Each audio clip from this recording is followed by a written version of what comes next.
Chapter 9:15. Revenge must be paid. Not long after Lin Yi left the parking lot of the Starlight Hotel, Siwa got out of the MPV parked in the right corner of the parking lot. Together with Su Jiaonong and the others, they quickly carried Baldy and his men into one of the rooms. In the private room sat Yao Wang and Zhao Qibing. After Sihua and Su Jiaonong carried Baldy and his men in, Yao Wang started checking their injuries. Sihua bro, that kid is too strong. Our brothers got hurt doing things for you. Baldy cried out, trying to take credit. Don't worry, I'll pay you the amount I promised you. I'll even give you some medical fees. Sihua said, Stop howling. Shut up if you want to be treated. Baldy shut his mouth when he heard that Sihua was going to give the medical fees. He and his men were a group of desperados hired by Sihua from another city. Their main purpose was to test Lin Yi. Of course, Sihua didn't tell them about Lin Yi's strength. He only told them to teach Lin Yi a lesson. Baldy, naturally, agreed happily, but he didn't expect to run into a tough opponent. He and his men were all crippled. Of course, what he didn't know was that Lin Yi hadn't recovered his strength yet. Otherwise, they would have died an even worse death. Yao Wang carefully checked the injuries of Baldy and his men. He waved his hand at Sihua. Send them to the hospital. I'm done. Yes. Sihua quickly ordered Su Jiaonong and the others to take Baldy out of the room. After they were gone, Sihua asked, Yao Wang, how is it? Did you notice anything wrong? They're all heart injuries. There's no sign of pure energy damage. Yao Wang said, Lin Yi likes to use pure energy to hurt people. From this, I can tell that Lin Yi's strength hasn't recovered yet. Can you tell me more about what happened when Lin Yi attacked? Yes. Sihua quickly told Yao Wang about how Baldy came looking for trouble and how Lin Yi made his move. The Medicine King nodded his head and laughed. If that's the case, then if my judgment is correct, Lin Yi's strength is indeed gone. What he had left was just a little bit stronger than an ordinary person's martial arts. It's just a van. If it was the Lin Yi of the past, he would be able to move it with just a push. There was no need for him to look for the key to drive. Oh, does that mean that Lin Yi is really done for this time? Zhao Qibing was overjoyed. It seems like that Ma Zhu has some ability. He did cause some damage to Lin Yi. Does that mean we have a chance? Master Bing, although according to Yao Wang's judgment, Lin Yi has lost his strength, but we shouldn't be impatient. We should let others find trouble with Lin Yi first. We'll just sit back and watch the tigers fight. Sihua said, Let the Shao family be the vanguard. That's right. Then hurry up and spread the news that Lin Yi is injured and hasn't recovered yet, and Uncle Fu is heavily injured as well, and he's about to die. Qibing cackled. Let them have their revenge. Let them complain. Yes, Master Bing. I'll go spread the news right now. Sihua nodded, a sinister smile on his face as well. In a beautiful mountain forest, a young married woman in plain clothes sat in a pavilion and played the zither. The young married woman was extremely beautiful, but it was impossible to tell her age from her appearance. She could be said to be in her 30s, or maybe only in her 20s. If it weren't for her fingers moving back and forth on the zither, it would look like a painting from afar. Mountains and rivers, birds, the fragrance of flowers, and a beauty. In fact, it was hard to determine the age of the young woman. The reason why she was called a young woman instead of a young girl was because she didn't have the innocence of a young girl anymore. Instead, there was a sense of maturity and stability. However, if Lin Yi was here, he would probably shout out in surprise. The young woman's appearance was very similar to a person. It was as if they were carved from the same mold. After the song ended, the young woman raised her head sadly and looked at the mountains. Not only was she not intoxicated by the beauty of nature, she sighed with melancholy. Master, elderly, who is in charge of the Dark Shadow Group, has something important to discuss with you. A girl in green quickly ran to the pavilion and said respectfully, Oh, quick, invite him over. The young woman heard the words elderly, and her melancholy face turned into joy. Yes, Palace Master. The girl in green quickly retreated. After a while, the girl in green walked over with a man in black. The man was about 50 years old and didn't have an outstanding appearance. On the contrary, he was very ordinary. He was the type that couldn't be found in a crowd. Greetings, Palace Master. The man walked over and saw the young woman called Palace Master. He cupped his fists and bowed.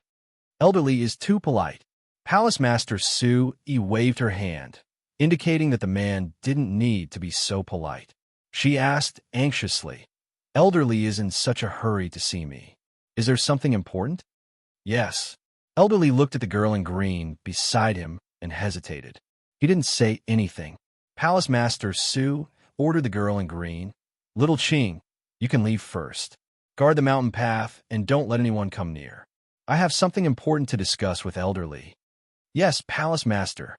The green-clothed girl nodded and quickly pushed the door open. Uncle Lee, there are no outsiders here. What happened? Palace Master Sue stood up. She seemed to be very close to Elderly. Elderly waited for the girl in green to disappear before he took a few steps forward and came to the pavilion. He lowered his voice, but his expression was still respectful as he said, Miss, it's about the young Miss. Shit, what happened? Did you encounter any trouble? Palace Master Su Yi's face revealed a nervous expression when she heard Elderly's words. The young lady has been kidnapped, said Elderly. However, before he could finish, Palace Master Su Yi interrupted him. What? She has been kidnapped? Who is it? Is it serious? Palace Master Su Yi's heart tightened, and she quickly asked. Chapter 9:16. She really couldn't let it go. What? There's no one by her side to protect her? What if Zhang Yingjun takes revenge on her? Palace Master Su Yi wasn't as calm as she was when she played the zither. She was like a girl who lost her sense of propriety. Son-in-law should be able to find someone to protect young Miss. When Elderly said this, even he himself was a little uncertain. What do we do? Uncle Lee, do you have any ideas? Do you have anyone we can use? Palace Master Su Yi asked hurriedly. Miss, there's nothing I can do. Ever since old Master left, the Great Elder was afraid that Miss hasn't given up, so he weakened my influence. Although I'm the first Elder now, I can only mobilize the Dark Shadow group that I single-handedly built. Elderly sighed and said helplessly, The Great Elder has shrunk his power, and it's impossible to mobilize experts in the Palace of Darkness without the Great Elder's approval. But will she be in danger? Palace Master Su Yi frowned uneasily. Elderly wanted to say something, but was interrupted by a cold snicker. How can you be so impatient? You don't look like a palace master at all. An old woman in her 60s suddenly appeared at the side of the pavilion. She looked at Elder Lee and Palace Master Su Yi sternly. Supreme Elder, why are you here? Palace Mistress Su Yi was startled by the sudden voice. Greetings, Grand Elder. Elderly cupped his fists and bowed to the Grand Elder. I'm sorry, Palace Master. The Grand Elder insisted on coming up. I didn't dare to stop her. Qing shrunk back in fear. Palace Master Su Yi shook her head.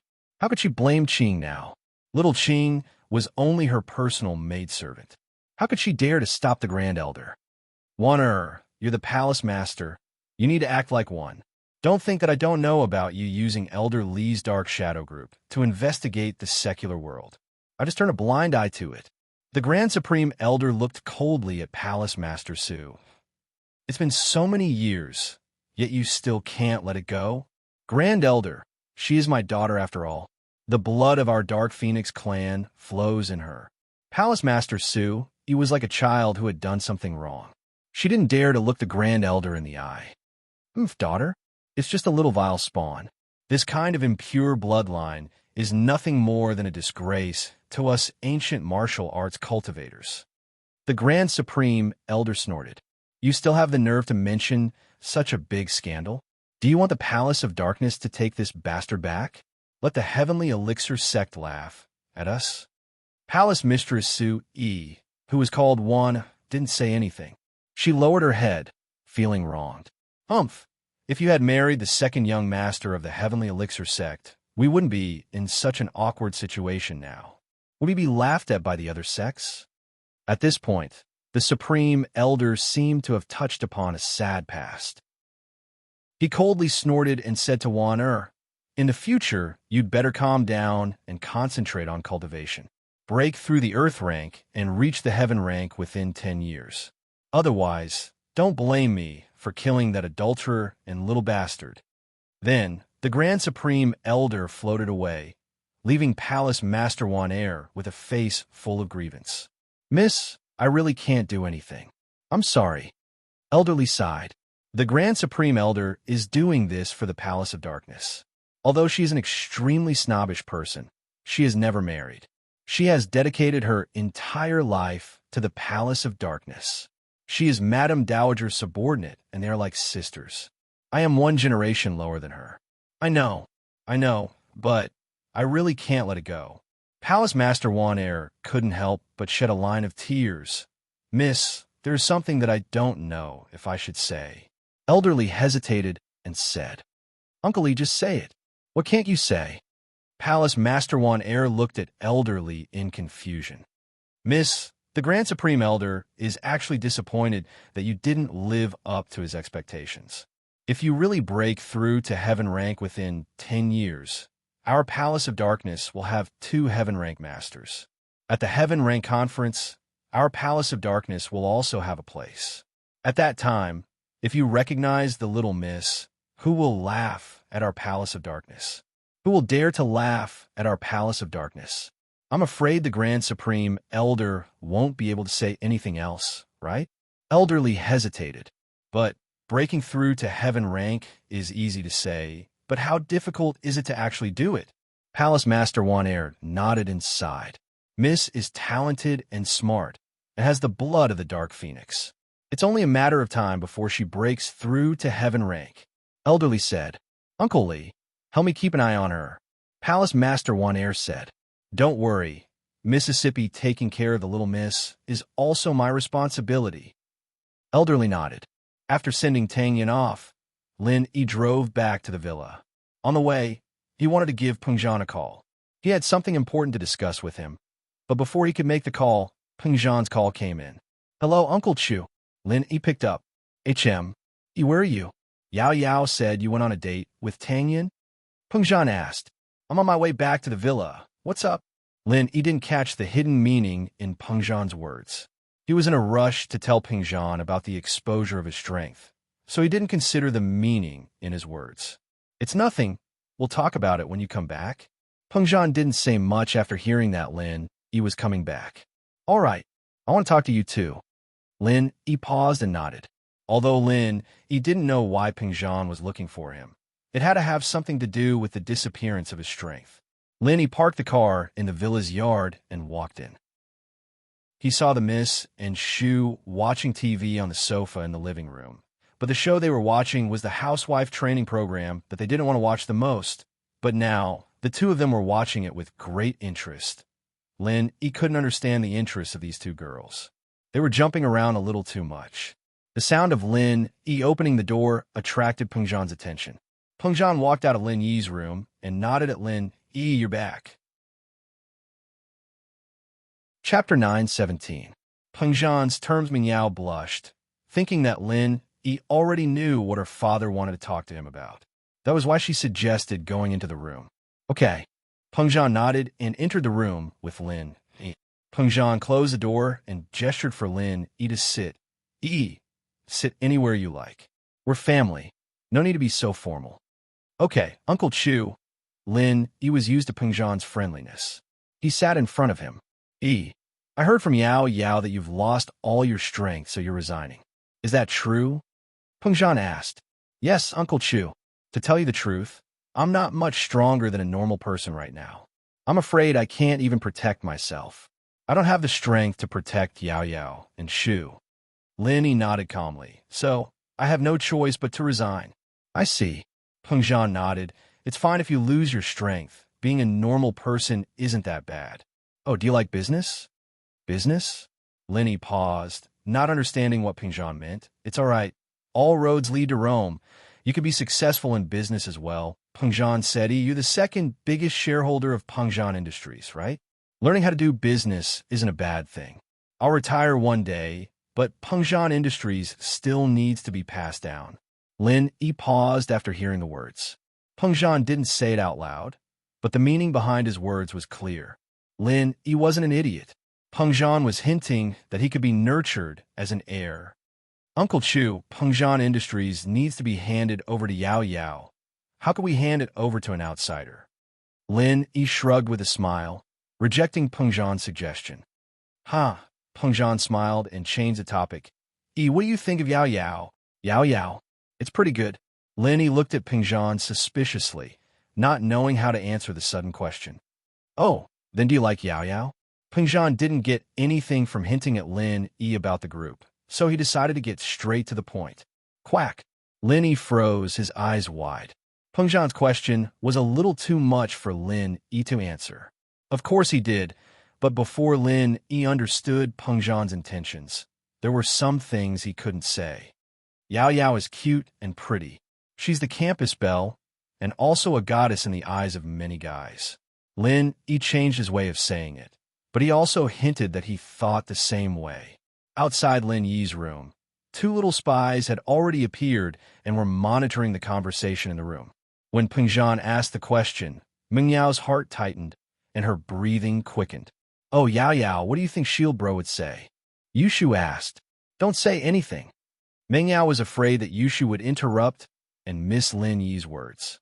But when Lin Yi's answer stopped in Meng Yao's ears, she was a little happy, but also a little disappointed. Why did Lin Yi always change the topic? Why did he have to talk about other people whether he liked her or not? Haha, what about you? Pengzhan looked at Lin Yi. I think any guy who's been with her for a long time would like her. Lin Yi shrugged.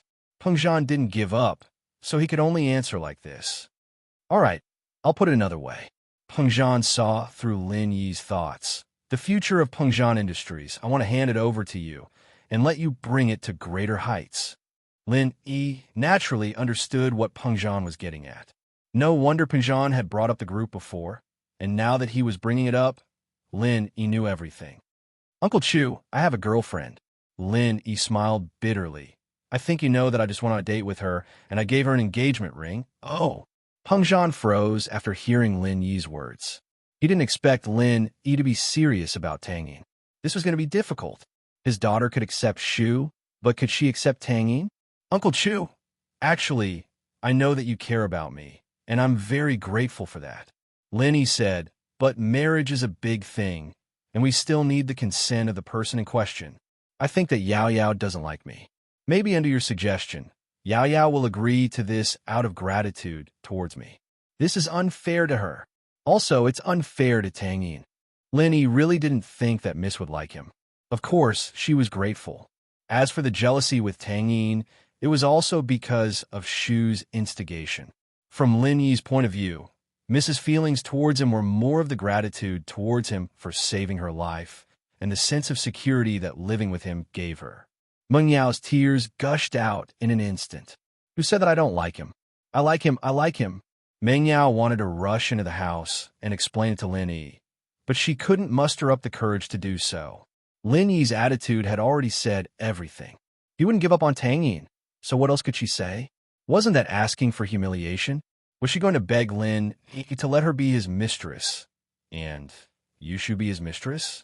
Miss couldn't do such a thing, nor could she say it out loud. From what I see, Yao Yao and Tangyin's relationship isn't bad. Pengzhan didn't think that Lin Yi would reject it so firmly. Although, Pengzhan didn't think that his daughter would fight with other girls for Lin Yi. From his point of view, a good man should be loyal, just like himself. But, for the sake of his father's promise, and for the sake of his daughter's happiness, Pengzhan's words revealed a hint of compromise. In other words, if Tangyin and Meng Yao didn't mind, he wouldn't mind either. Lin Yi was stunned.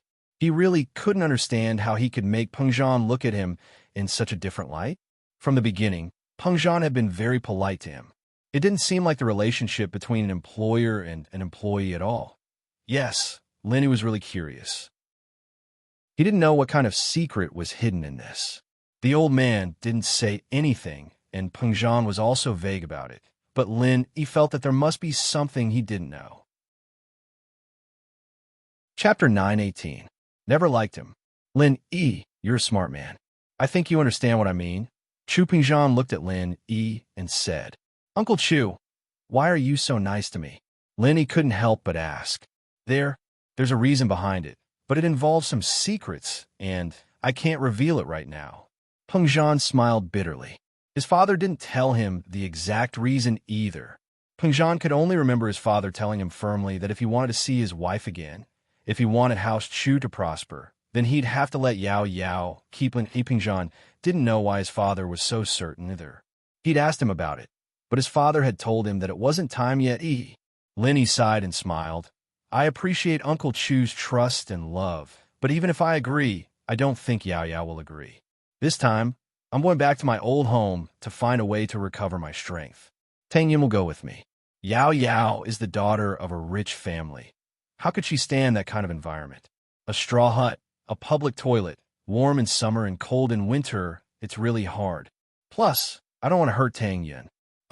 Peng Zhan didn't think that Lin Yi would still insist on leaving. He wanted Lin Yi to stay because he wanted Lin Yi to stay in Songshan, but the thought of his daughter suffering with Lin Yi put him in a difficult position. Would his daughter agree? Meng Yao really wanted to rush into the room and tell Lin Yi, I can handle it, after hearing Lin Yi's words. Why can't I? If Tang Yin could do it, so can I. However, Lin Yi's last sentence stopped the eldest miss in her tracks and stopped the impulse in her heart. Lin Yi didn't want to hurt Tang Yin. Yes, even if she could accept Tang Yin and become Lin Yi's concubine, would Tang Yin be willing? Why would others accept him? Shoo, let's go. It was Meng Yao's first time confessing to Lin Yi through her father, only to be rejected mercilessly. The Miss Fragile Heart was very, very hurt. Yao Yao, Shield Bro seems to like you. Don't you want to try harder? Yushu could tell that Meng Yao was sad. Who's he think he is? You want to have 3 or 4 wives? Dream on. Meng Yao stomped her foot. Let him go, he'll go. Who cares about him? He's just a bodyguard. I'll ask Daddy to find me someone more powerful. Someone 10 times more powerful and handsome than him. I don't like him at all. What a narcissistic fellow. Oh, Yao Yao sis. Although it feels good to lie to yourself, if you want to cry, just cry. Yushu is your strong shield. I'll always be with you. Yushu said. Cry? Huh? Why am I crying? Lin Yi's blind, why would I cry? Meng Yao stumbled up the stairs and fell onto the bed. She couldn't hold it in any longer, and tears started flowing down her cheeks uncontrollably. Yushu stood at the door, deep in thought. Actually, Yao Yao's problem wasn't a problem at all. She just wanted to be a small wife, and everything would be fine. Yao Yao sis, maybe I should go talk to Tang Yin? Yushu asked carefully. Talk about what? Do you think I need someone else's charity? Meng Yao couldn't hold it in anymore. She hugged Yushu and started sobbing. Don't cry. Yao Yao, Yushu supports you. Yushu said quickly. Shu, was I wrong from the start? Meng Yao asked blankly after crying for a while. She was tired from crying. I don't know, but I don't think you should give up, Yao Yao. Yushu said. So what if you don't give up? Meng Yao shook her head. All right, Shu, I'm fine. I'm happy again. Let's not talk about him anymore. Yao Yao, you're lying. Yushu said. I don't like him at all. I've never liked him. Not now, not in the past, and never in the future. Meng Yao shook her head firmly. Oh, forget it. I still want to help you. Yushu shook her head disappointedly. You have a way. Meng Yao paused and looked at Yushu. You don't like him. What's the point of me saying it? Yushu shook her head again. Then just say it. Let's just pretend we're just chatting. Okay? It's pointless now anyway. Meng Yao said. Who knows? Maybe you'll like him in the future. Just treat it as a practice. Oh, actually, I think the most important thing now is to make Shield Bro stay. Yushu said. Otherwise, if Shield Bro and Tang Yin hide in the mountains, we won't be able to find any opponents. Ugh.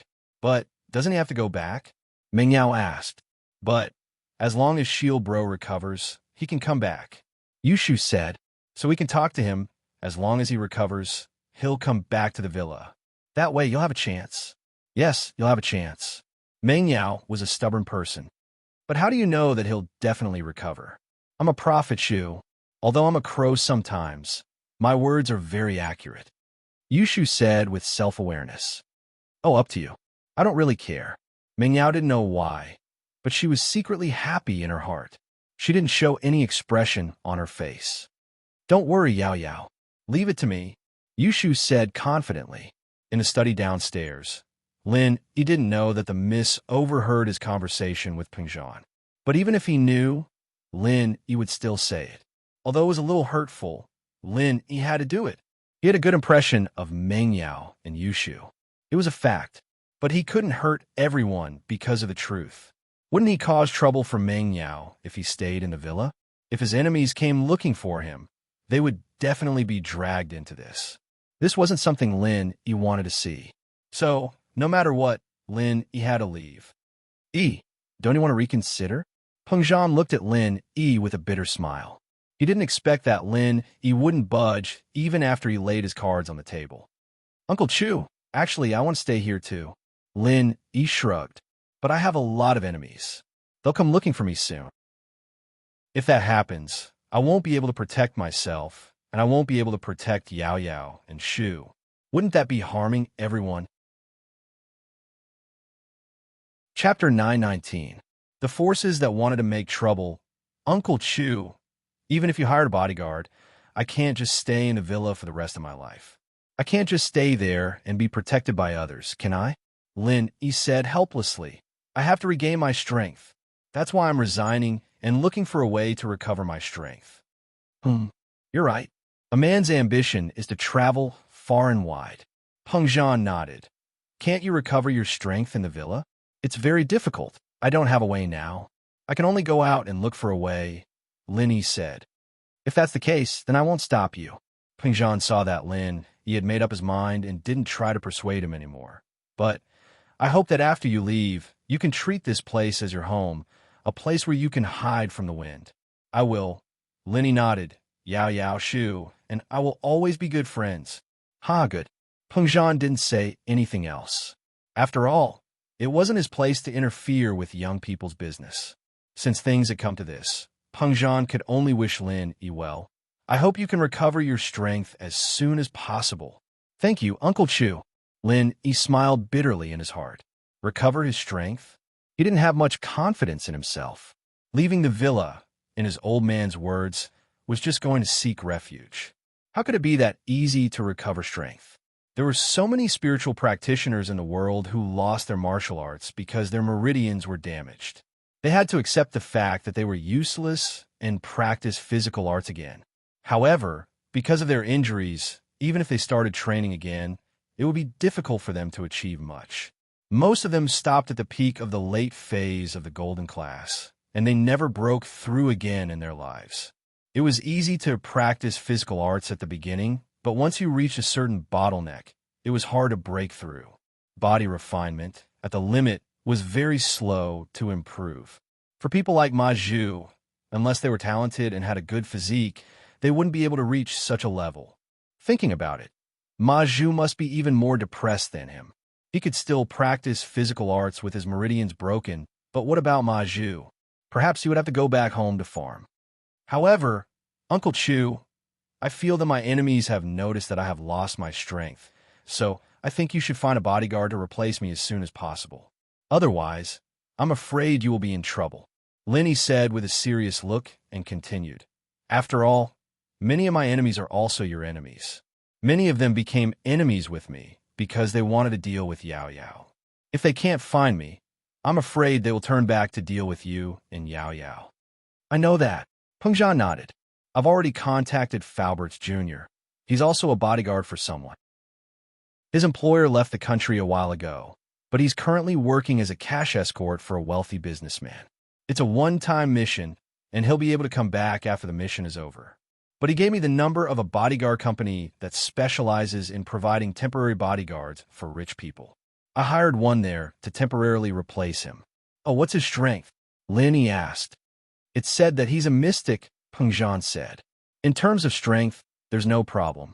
As long as it's not a deep grudge, he should be able to intimidate those enemies. Lin thought about it and asked, when will he come? In these 2 days, Pengzhan said. If not today, then tomorrow. All right, I'm relieved. Lin nodded. Pengzhan left the villa after the conversation with Lin. There were a lot of things to do in the company these 2 days, and he had no time to spare. However, Lin didn't see the miss, and Shu come downstairs the whole night. Lin guessed that they were catching up on sleep, because they didn't sleep well while taking care of him for the past few days.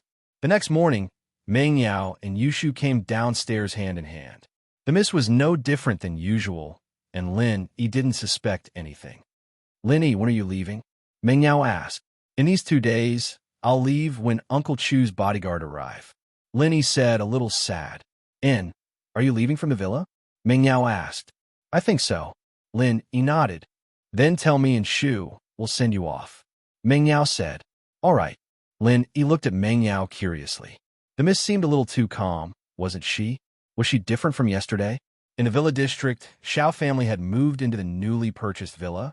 Xiao Ji was glaring at his wife. "Go Huli. Look at what you've done. What kind of people did you offend? Thank God I didn't listen to you and sent Uncle Pai to cause trouble for Pingzhan.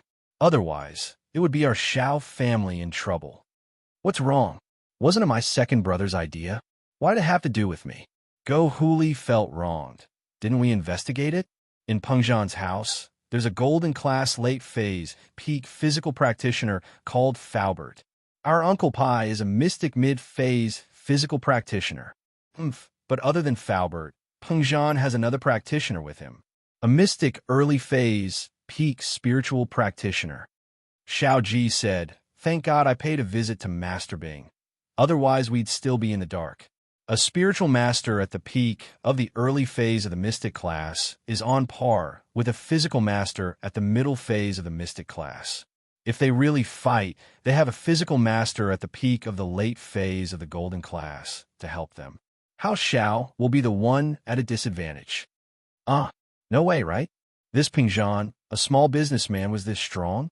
How is that possible? Are you sure you're not mistaken? Go Huli was shocked, her mouth wide open in disbelief. How could Master Bing be mistaken? Xiao Ji hemphed coldly. That mystic early phase peak spiritual practitioner is called Lin Yi, and he broke Master Bing's legs. Are you sure you're not mistaken? Now, Master Bing hates him to the core. How could he have made a mistake about his strength? No way. He even dares to beat up Master Bing? Is he tired of living? Go Huli was shocked. Then what should I do? Wouldn't I be losing for nothing? Then what do you want? He has 2 practitioners with him, and we're just wasting our time fighting him head-on. Xiao Ji was actually quite troubled as well. He wanted to squeeze a large sum of money from Pengzhan, so that Xiao family's business in Songzhan would be a lot better off. He didn't expect to find out that Pengzhan wasn't as simple as he seemed. There were hidden dragons and crouching tigers around him. Chapter 9:20. Xiao family makes a move. Oh, what is it? Xiao Ji paused. Li Fu was injured. We don't know if he's dead or alive, and Pengzhan's daughter was kidnapped as well. She was rescued by that Lin bodyguard, but that Lin, he seems to be injured quite badly as well. Xiao Ben grinned. The police have already leaked the news, but it's not a secret to us. Oh, someone dares touch Pengzhan? Xiao Ji paused at Xiao Ben's words. Who did it? Do they have a master? House Zhan of Donghai.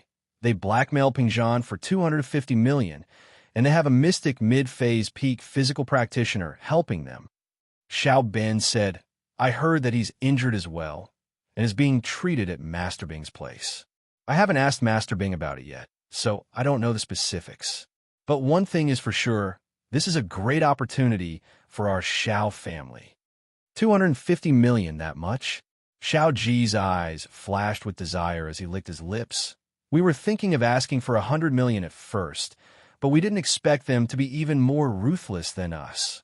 Second brother, hurry up and ask around.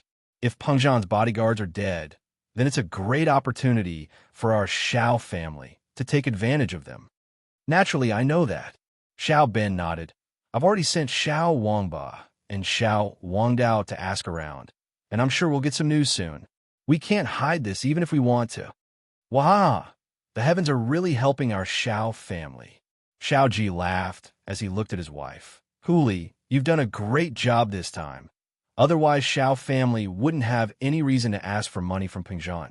Then why did you yell at me just now? Huli was overjoyed to hear that House Chu's bodyguards were gone. Not only could she get revenge for herself, but Xiao family would also get a huge sum of money. Haha, I didn't understand the situation just now, did I? Xiao Ji hugged his wife happily. Don't worry, House Chu will definitely be taken advantage of by us this time. Brother, how much should we ask for this time? The 100 million we agreed on last time is really not much. Xiao Bin also felt that the Xiao family would most likely get some benefits this time. The Zhen family really dares to demand an exorbitant price. 250 million. Peng Zhan actually gave it to me. We need at least 200 million. Xiao Ji said. This Peng Zhan sure is rich. If we don't ask for more, we'll be letting down the good opportunity that the Zhen family has created for us. As the two of them were talking, Xiao Wangba and Xiao Wangdao came back. The moment they entered, Xiao Wangba shouted excitedly, Dad, second uncle, good news. Super good news. Oh, what good news? Xiao Ji and Xiao Bin looked at each other. They could guess what the other was thinking. Li Fu's life or death is still unknown. And that Lin, he has lost all his strength. Xiao Wangba said, the news is already spread outside. How reliable is the information? Xiao Ji was delighted and quickly asked. I'm not too sure about that, but Dad, don't you know Master Bing? You can ask him for confirmation. Master Bing is a local tyrant, so he should be able to get the most accurate information. Xiao Wangba said, all right, I'll call Master Bing right now. Xiao Ji nodded and took out his phone to call Master Bing. Qi Bing waited for the Xiao family's response after Cihua released the news.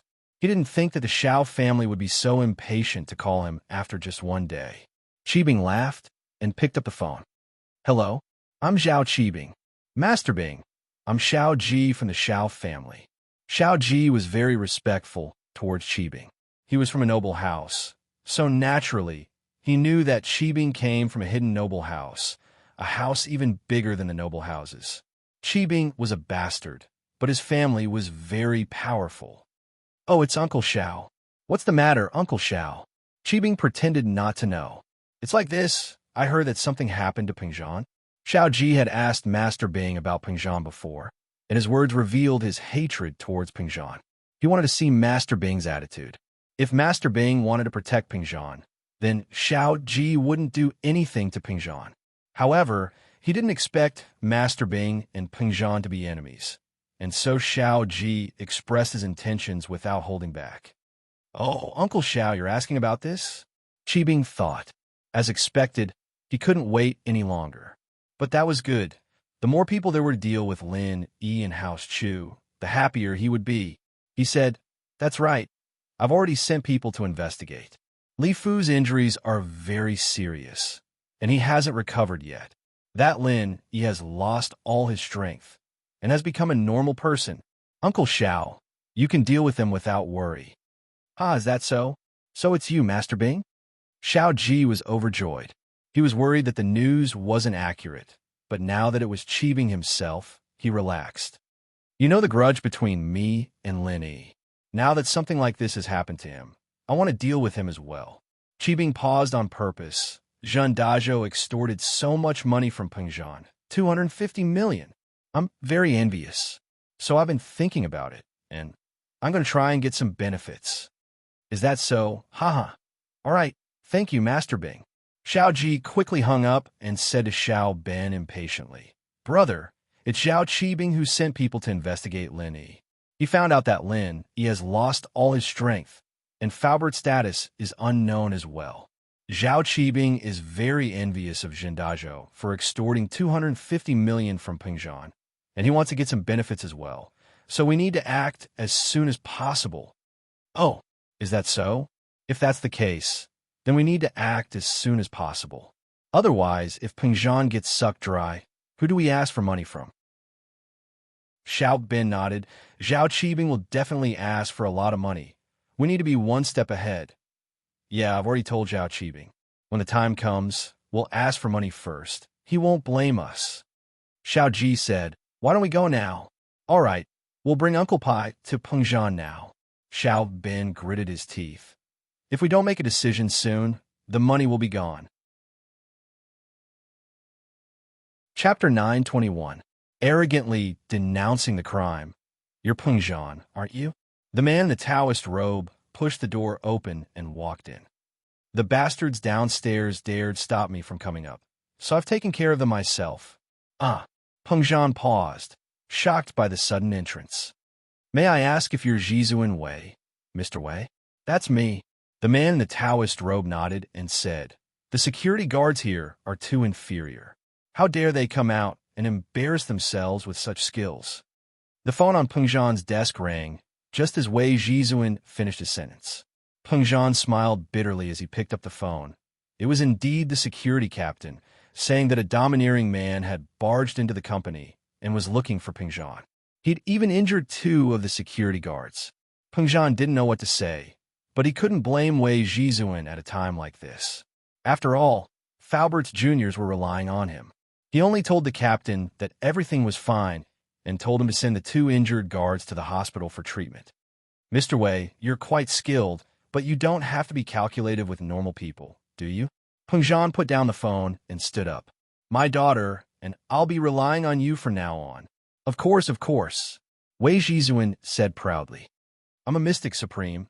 I have no problem keeping you safe. But as for the commission, the Bodyguard company told me already, 200,000 a month, no problem at all." Peng Zhan nodded, thinking of Lin Yi. 30,000 was quite cheap, but it was his old man who had set the price, and he didn't have the right to interfere. "No, that's the company's price." Wei Jizuan shook his head. "That money is for the company, so you have to pay me 300,000 a month."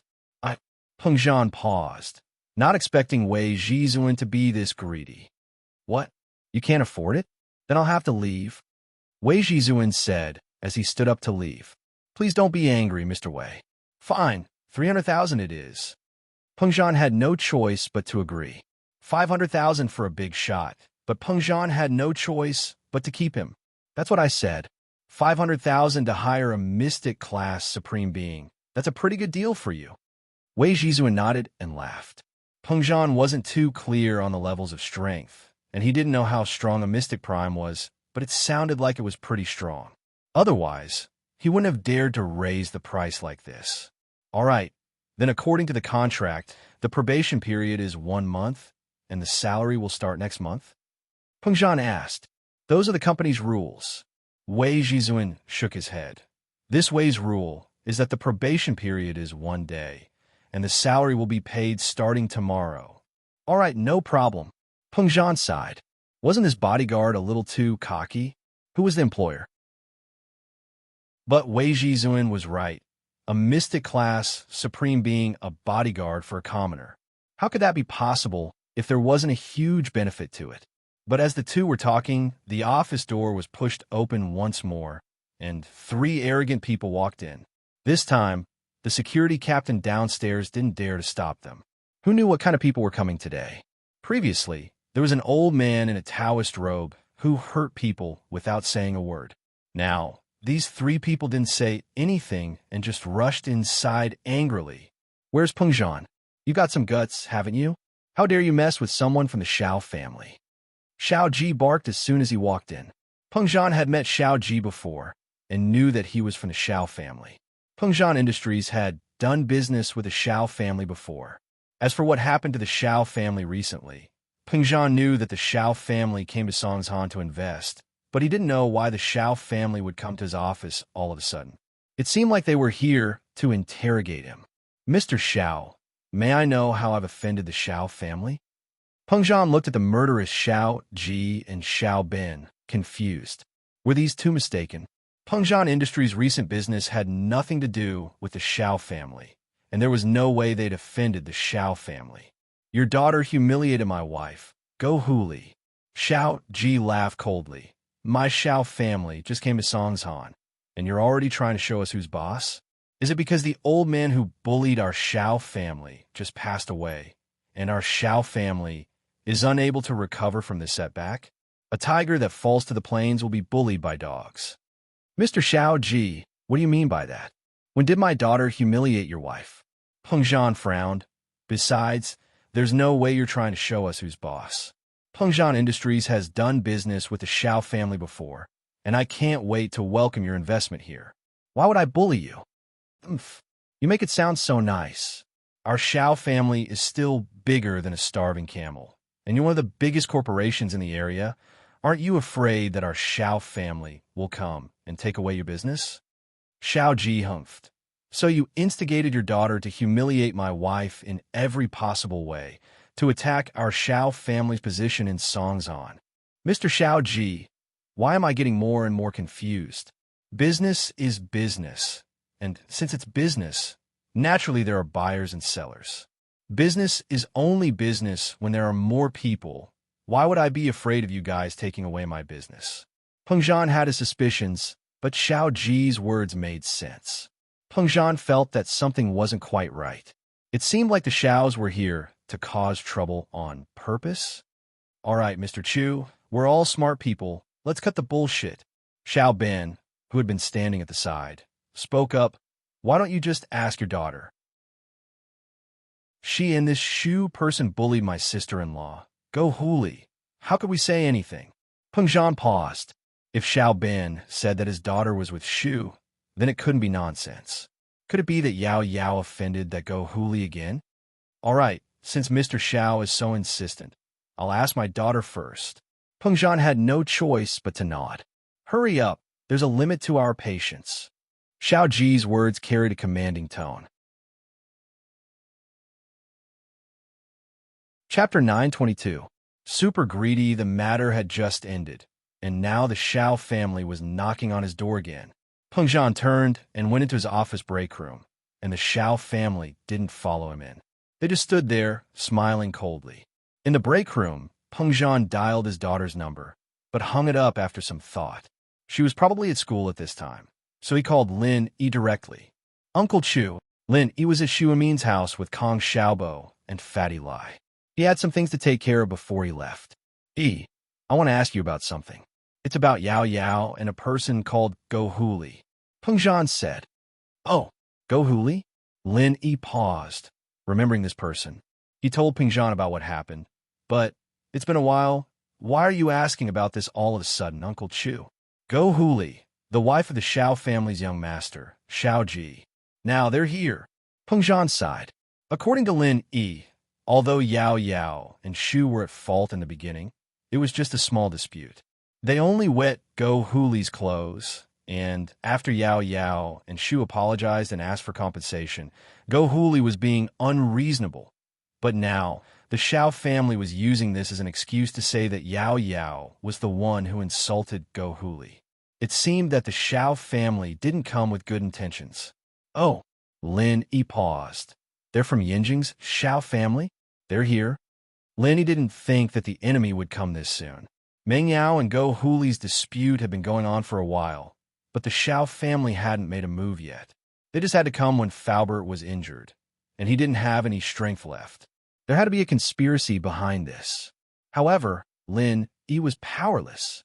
He had only met the two juniors of the Xiao family once, and he didn't have any advantage in terms of strength. It's nothing. I can still handle it. I just want to verify it with you. Don't worry. Peng Zhan sighed, thanking his lucky stars that Wei Zhizuan had arrived. Otherwise, the Xiao family would have eaten him up for sure. Hanging up the call with Lin Yi, Peng Zhan turned around and walked out of the lounge. He looked at the Xiao family brothers, then at the old man beside them, and his eyes narrowed. Peng Zhan hadn't noticed this person before, but upon closer inspection, he realized that there was a thick killing intent emanating from him. Peng Zhan might be a normal person, but facing a master like this still gave him the chills. Could he be the legendary guardian of the Xiao family? Uncle Pai? If it was really him, then the Xiao family must have some ulterior motive for coming here this time. Mr. Xiao, I've already made the phone call, but this matter doesn't seem to be the fault of my daughter alone, does it? Peng Zhan said, neither servile nor overbearing. If we were to say something wrong, it would be that your wife's attitude was a little impatient. Fuck you. What did you say? Xiao Ji couldn't help but curse at Peng Zhan's words. We, the Xiao family, don't need you to teach us what to do. Before the old man of the Xiao family had passed away, Xiao Ji had been a good-for-nothing, hedonistic young master. He had spent his days fighting and mingling with other hedonistic young masters, causing trouble everywhere he went. But that time, the Xiao family was at its peak, so it didn't matter. These few years, Xiao Ji had toned down a little, but his bad temper and good-for-nothing personality hadn't changed.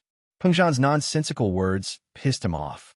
Peng Zhan didn't expect Xiao Ji to be this uncultured, cursing at the slightest disagreement. How is this a meeting between people of status? Mr. Xiao, what's the meaning of this?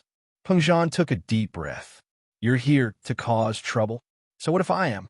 I'm not afraid to tell you that I'm here to get back at my wife.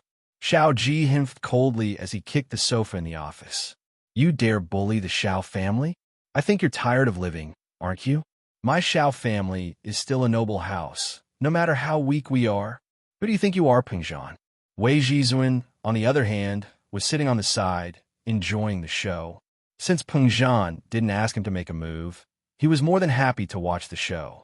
Only when the situation became more and more dangerous would he be able to make a move and show his power. Xiao Ji, are you here to cause trouble? What do you want? Just say it. Peng Zhan didn't believe that Xiao Ji and Xiao Ben were just cursing and smashing things.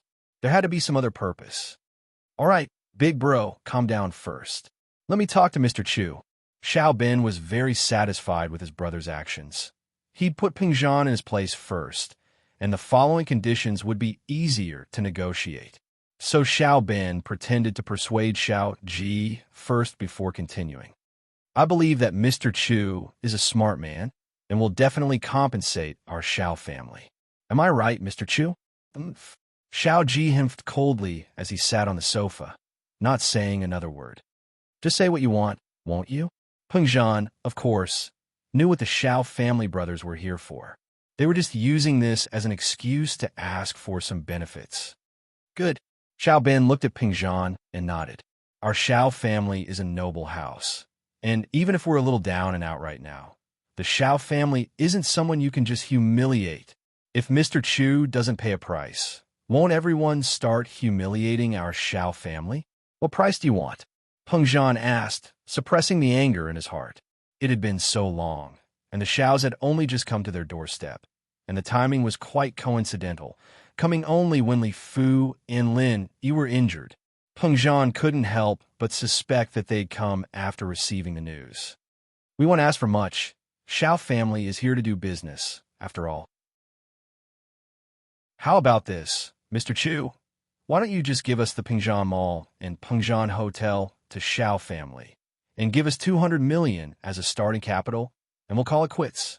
Xiao Ben said straightforwardly. Plus, he didn't want to pay up at all. Seeing Peng Zhan's angry face, his greed grew. Chapter 923. This is your helper? Greedy? You bullied our Xiao family. It's good enough that Peng Zhan Industries didn't go bankrupt. Xiao Ji interrupted.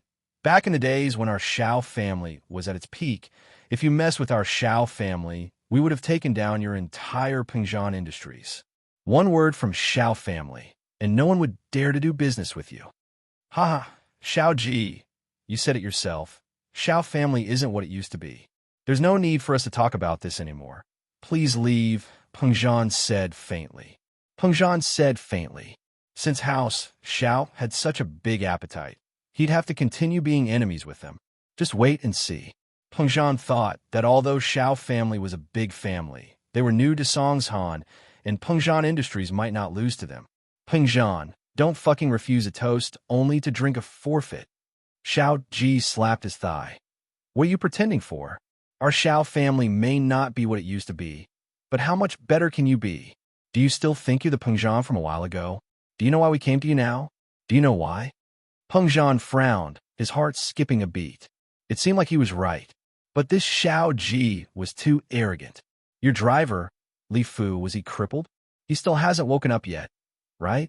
That Lin Yi, he's injured too, isn't he? He lost all his strength, right? Xiao Ji continued. We didn't come to you before because we were worried, but now that we're here, we're sure that we'll take you down. If you know what's good for you, you'd better pay up or we'll bring you more excitement. So you've planned this all along. Peng Zhan's face was green with anger. The Xiao family brothers were here to take advantage of him. So what? Peng Zhan, Earth isn't safe right now.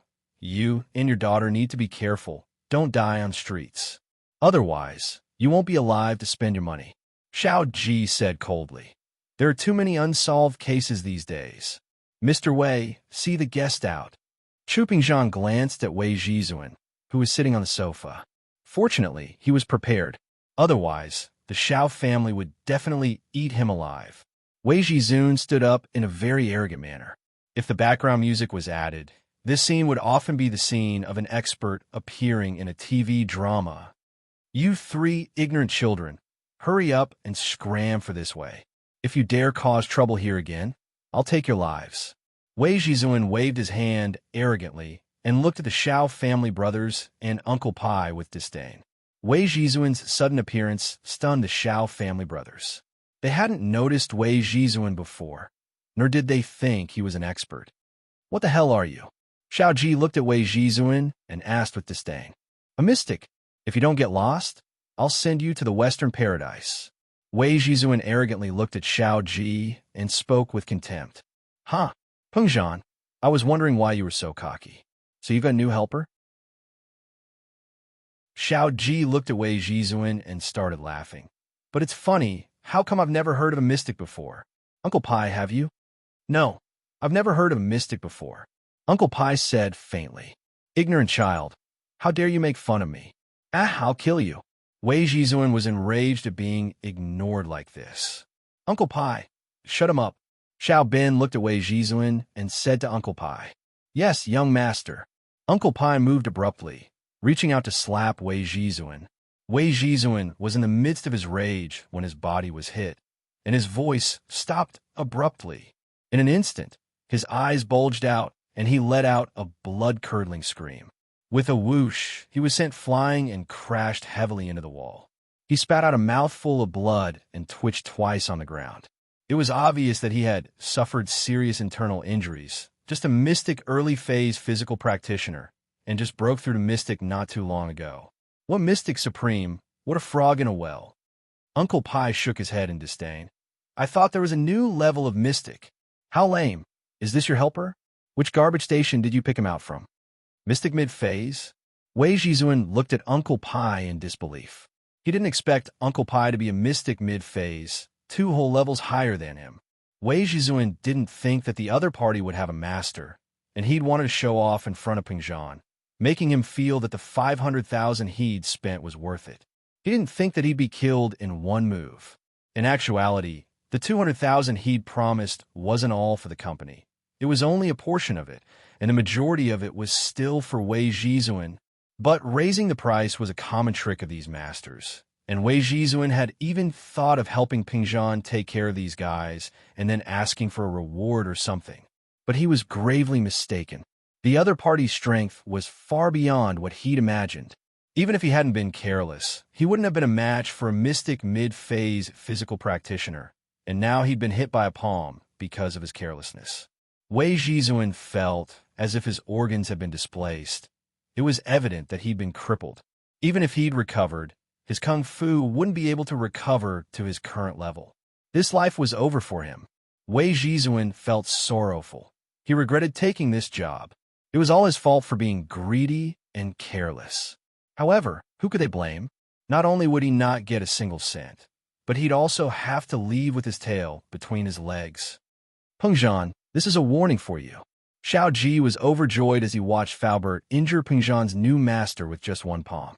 He pointed at Pengzhan and said arrogantly, I've already given you the terms. I hope you don't do anything stupid that will kill you. I'll give you one day to think about it. Otherwise, you'll die a horrible death. Your daughter will be the same, and your entire house, Chu, will die a horrible death. All right, bro, don't scare him. Who's going to give us the money if he dies? Xiao Bin waved his hand kindly. Let's go. Let's let Mr. Chu think about it. I'm sure he's not an idiot. The Xiao brothers laughed heartily as they left Pengzhan's office with Uncle Pai, completely ignoring Pengzhan's dark expression. Chapter 924. Master Bing's heart Wei Zhizun was Pengzhan's only hope, but now that he was heavily injured, what else could he do? Pengzhan really didn't know what to do. He felt a deep sense of powerlessness, a sense of desperation. There was no way he could fight back against the Xiao family's naked threat. Pengzhan didn't doubt that the Xiao family would do something extreme if he didn't agree to their request.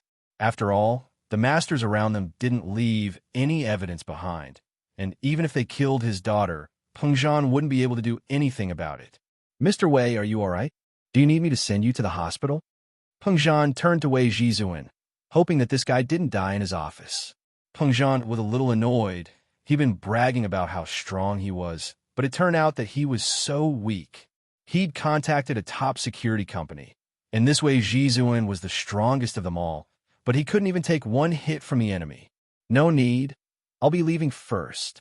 Wei Zhizuan didn't have the face to stay here any longer. He was heavily injured, but walking wasn't a problem. His face reddened as he quickly left Peng Zhan's office, looking for a place to heal himself. Peng Zhan sighed helplessly. Peng Zhan was a man of his word in Peng Zhan Industries, but there wasn't anyone around him he could talk to. Li Fu was heavily injured, and Lin, he had lost his strengths. Peng Zhan didn't want to tell Linny about this, and Lin, he would only worry if he did. There was nothing he could do about it. Peng Zhan gritted his teeth. It seemed like he'd have to take responsibility for this. He felt like he was in trouble both internally and externally. The Xiao family was simply too overbearing and arrogant. It was daylight robbery. But even so, Peng Zhan didn't have a solution. Xiao Ji, Xiao Ben, and Uncle Pai left the Peng Zhan skyscraper together, feeling very refreshed. Peng Zhan really was, as the rumors said, with the two masters by his side crippled. Why else would he have found this Wei Zhizuan instead? But this Zhizuan Wei was too useless, and Uncle Pai slapped him to the ground with a single palm. "Brother, do you think Peng Zhan will give in? Aren't our conditions a little too harsh?" After Xiao Ji got in the car, he asked worriedly, "Didn't we agree at home that we only want 200 million? But we want Peng Zhan Commercial Building and Peng Zhan Business Hotel. Don't you think he'll do something desperate?" "Humph, isn't this the same as asking for a sky-high price and selling it on the spot?" Xiao Ben smiled. "We have to get those two industries. As for the 200 million, I'm guessing that Peng Zhan won't be able to come up with that. It'd be good if he could get 50 million when the time comes, and that'll give him some room to bargain. But if he's stupid enough to give us money, we'll gladly accept it." "Ha ha, you're really thoughtful, brother." "That's right, with a stronger party, and we're asking for a sky-high price. Peng Zhan can bargain with us when the time comes, and if he doesn't, we'll be making a huge profit." Xiao Ji nodded happily after understanding Xiao Ben's intentions. "Bro, since we've successfully coerced Peng Zhan, you should at least tell Master Ben about this. After all, he's the one who provided us with the information. It wouldn't be good if we didn't report the results to him, would it?" Xiao Ben suggested after Xiao Ji had calmed down. Of course, of course." Xiao Ji listened to Xiao Ben's suggestion and agreed. "You're really thoughtful, brother. We can't afford to offend Master Bing. Our Xiao family needs to have a good relationship with Master Bing if we want to do business in Songshan in the future." With that, Xiao Ji quickly took out his phone and called Zhao Qibing. Qibing heard from Xihua's informant that the Xiao family brothers had gone to cause trouble for Peng Zhan. He, too, was looking forward to the news from the Xiao family brothers. Qibing and Xihua were much more cautious this time. They'd sent someone to test Lin Yi's strength, confirming that his strength had dropped drastically. But with the precedent of Uncle Zhu's quick recovery, Qibing and Xihua were afraid that Lin Yi was pretending to be weak, waiting for the enemy to take the bait. So they didn't make a move on Peng Zhan immediately after receiving the news. Instead, they sent the Xiao family to test the waters. Qibing quickly picked up the call when he saw the Xiao family call. "Hello, I'm Qibing. Master Bing, I'm Xiao Ji." Xiao Ji was a generation older than Qibing, but because of Qibing's background, he had to be respectful in front of him. "Oh, it's Uncle Xiao. What's up?" Qibing pretended not to know. "Ha, Master Bin, I'm calling to thank you. Thank you for the information you gave us. We want to cause trouble for Peng Zhan." Xiao Ji smiled. "Now that we've succeeded, I'm calling to tell you the good news." "Oh, you succeeded?" Qibing's heart skipped a beat. Did that mean that Lin Yi was really done for? From the looks of it, he could also move a little, but on the surface, he didn't show it. Is that so? Didn't Peng Zhan resist? Resist? How could he resist? How could he resist? That Li Fu and Lin Yi were both done for. But Peng Zhan wasn't an idiot. He hired another mystic-class master from some bodyguard company, thinking that he had something to rely on. He wanted to show off in front of us, but Uncle Pai crippled him with just one move. Peng Zhan was scared out of his wits. Huh. Xiao Ji excitedly recounted the events that had transpired. Oh, he found another master. Qibing thought to himself. Luckily, he didn't act rashly. Peng Zhan's master wasn't that good, and the Xiao family took advantage of him. Otherwise, the Xiao family would be in trouble. It seemed like his information network wasn't that smooth after all. Yeah, I don't know where all these masters came from. Golden class masters are rare enough in this world, and mystic class masters are only found in noble houses. I didn't think that Peng Zhan would be able to hire a mystic class master as well. Speaking of this, Xiao Ji was a little worried. Master Bing, do you think you will hire more powerful helpers? Xiao Ji couldn't be blamed for worrying. He was from a noble house, but he wasn't from a martial arts house. He didn't know as much about masters as Qibing. Chapter 925. A piece of the pie. You don't have to worry about that. I don't think I need to tell you what the power behind me is, so I have a say in this matter. Qibing comforted him. Indeed, in the common world, golden class masters are rare existence. There might not even be a few in a city. Only the noble houses have mystic class masters. However, other than the noble houses, there are also mercenary organizations with masters in their hands. It's just that these people are only there for the sake of benefit. They wouldn't appear without benefits. It's like a mercenary organization. As far as I know, the mercenary organizations in the country are strictly supervised by the hidden noble houses. The strongest among them are only mystic early phase. Once they break through to the late phase or mid phase, they'll be recruited by the hidden noble houses. That way, they'll have the chance to break through to Earth class. Who would stay in mercenary organization? Oh, is that so? Then what if Peng Zhan hired someone from abroad? Xiao Ji thought of the foreign mercenary organizations after hearing that there weren't any masters in the country.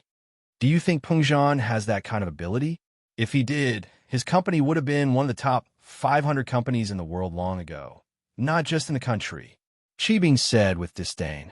Don't worry, if there were stronger masters he could hire, would he settle for the second best and hire a piece of trash for you to torture? That's true. Xiao Ji finally breathed out in relief and nodded. Thank you for your explanation, Master Bing. Now that you mention it, I'm tempted as well. I want to get some money too. Right, what did you guys extort from Peng Zhan? Qibing asked. Xiao Ji panicked when he heard that Qibing wanted to get some money too. He hadn't even succeeded yet, and now Qibing wanted to get some money too? Wasn't that just asking for a share of the pie? But he didn't dare say anything to Qibing. He said gloomily, we asked him for Peng Zhan Commercial Building and Peng Zhan Business Hotel, and 200 million as startup capital. Oh, I see. Qibing was envious. It seemed like he should make his move as soon as possible, or else Peng Zhan Industries would be taken away by others. When was he going to do it if not now? And so, Qibing wasn't in the mood to chat with Xiao Ji anymore. After a few words, he hung up. Xiao Ji was panicking as well. He hung up the call and started discussing with Xiao Ben. Brother, Zhao Qibing seems to be interested too. Do you think we'd be able to get so much money if he were to join in as well? This isn't beneficial to our Xiao family. Hee, big brother, you're worrying too much. Xiao Ben, on the other hand, waved his hand casually. The situation now is that the more enemies Peng Zhan has, the better it'll be for us. It's best if there are a few more. Oh, why is that? Xiao Ji's brain wasn't as good as Xiao Ben's, and he couldn't wrap his head around it. Think about it. So many enemies are going after Peng Zhan. Peng Zhan is the one who's at his wit's end. He has no other choice but to cut his own flesh. Even if he has the ability to get more helpers, can his helpers fight against so many people? Xiao Ben explained. Peng Zhan might still think he's lucky if we're the only ones looking for trouble, thinking that he might be able to avoid it. I see. Xiao Ji nodded. Brother, you're the smartest one of all. This way, our Xiao family will get less profit, but it'll be a lot more stable. That's right. So, we don't have to do anything right now. We'll just wait for Master Bing to do what he wants, and when Peng Zhan is in trouble, we'll go after him. I don't believe he won't give in. Xiao Bin said. Qibing hung up and quickly called Sihua, Gubong, and Fabai over. He was going to make a move on Peng Zhan Industries, and he had to do it as soon as possible. It'd be a huge loss if he didn't get there in time, and the profits would be taken away by others. Right now, Qibing had already treated Peng Zhan's assets as his own, and he was afraid that someone else would take it from him. Old Jean, Old Zhong, you guys know Peng Zhan Industries very well. What excuse do you think we should use to ask for money from Peng Zhan? Qibing asked straightforwardly. These were his trusted subordinates, and he didn't need to hide anything. If Xiao family is using Xiao Ji's wife as an excuse to ask for money, then what about us? At Qibing's level, it was obvious that he was going to take things by force, but he still needed a reason to avoid being criticized. Naturally, Qibing had to find a suitable reason to make a move. Otherwise, wouldn't it be daylight robbery? That was something that Lin Yi would do. Qibing didn't have the guts to do that. Every level had its own rules, and no one would break them. Otherwise, it'd be a complete mess. But Lin Yi didn't belong to the upper class, or even the noble houses, so he always did things according to his own rules. He didn't play by the rules at all, and this was why Zhao Qibing couldn't gain any advantage from him. Now that he finally had a chance to teach Peng Zhan a lesson, how could he let it go? Peng Zhan Industries' real estate company was something that Qibing had always wanted. If it wasn't for Lin Yi, the company would have been under his name by now. The few conflicts we had were all with Lin Yi, so it'd be a bit unreasonable to use Lin Yi as an excuse. Sihua said, Xiao family's reason is a bit ridiculous, but it's true that Meng Yao offended Xiao family's Gohuli. I know that. Why would I discuss this with you guys if I could just go ask for money? Qibing glared at Sihua and said impatiently, Let's brainstorm, everyone. I'm afraid that more of Peng Zhan's enemies will come after us if the news gets out. If we're late, we won't be able to get as much as we want. Master Bing, I have a good idea, Gubong said after some thought. But it's a bit like stealing. It's fine if it's in the dark, as long as it's not daylight robbery. We won't break the rules. Qibing said, We just need a reason. Peng Zhan's probably in a mess right now, and we'll go scare him a little.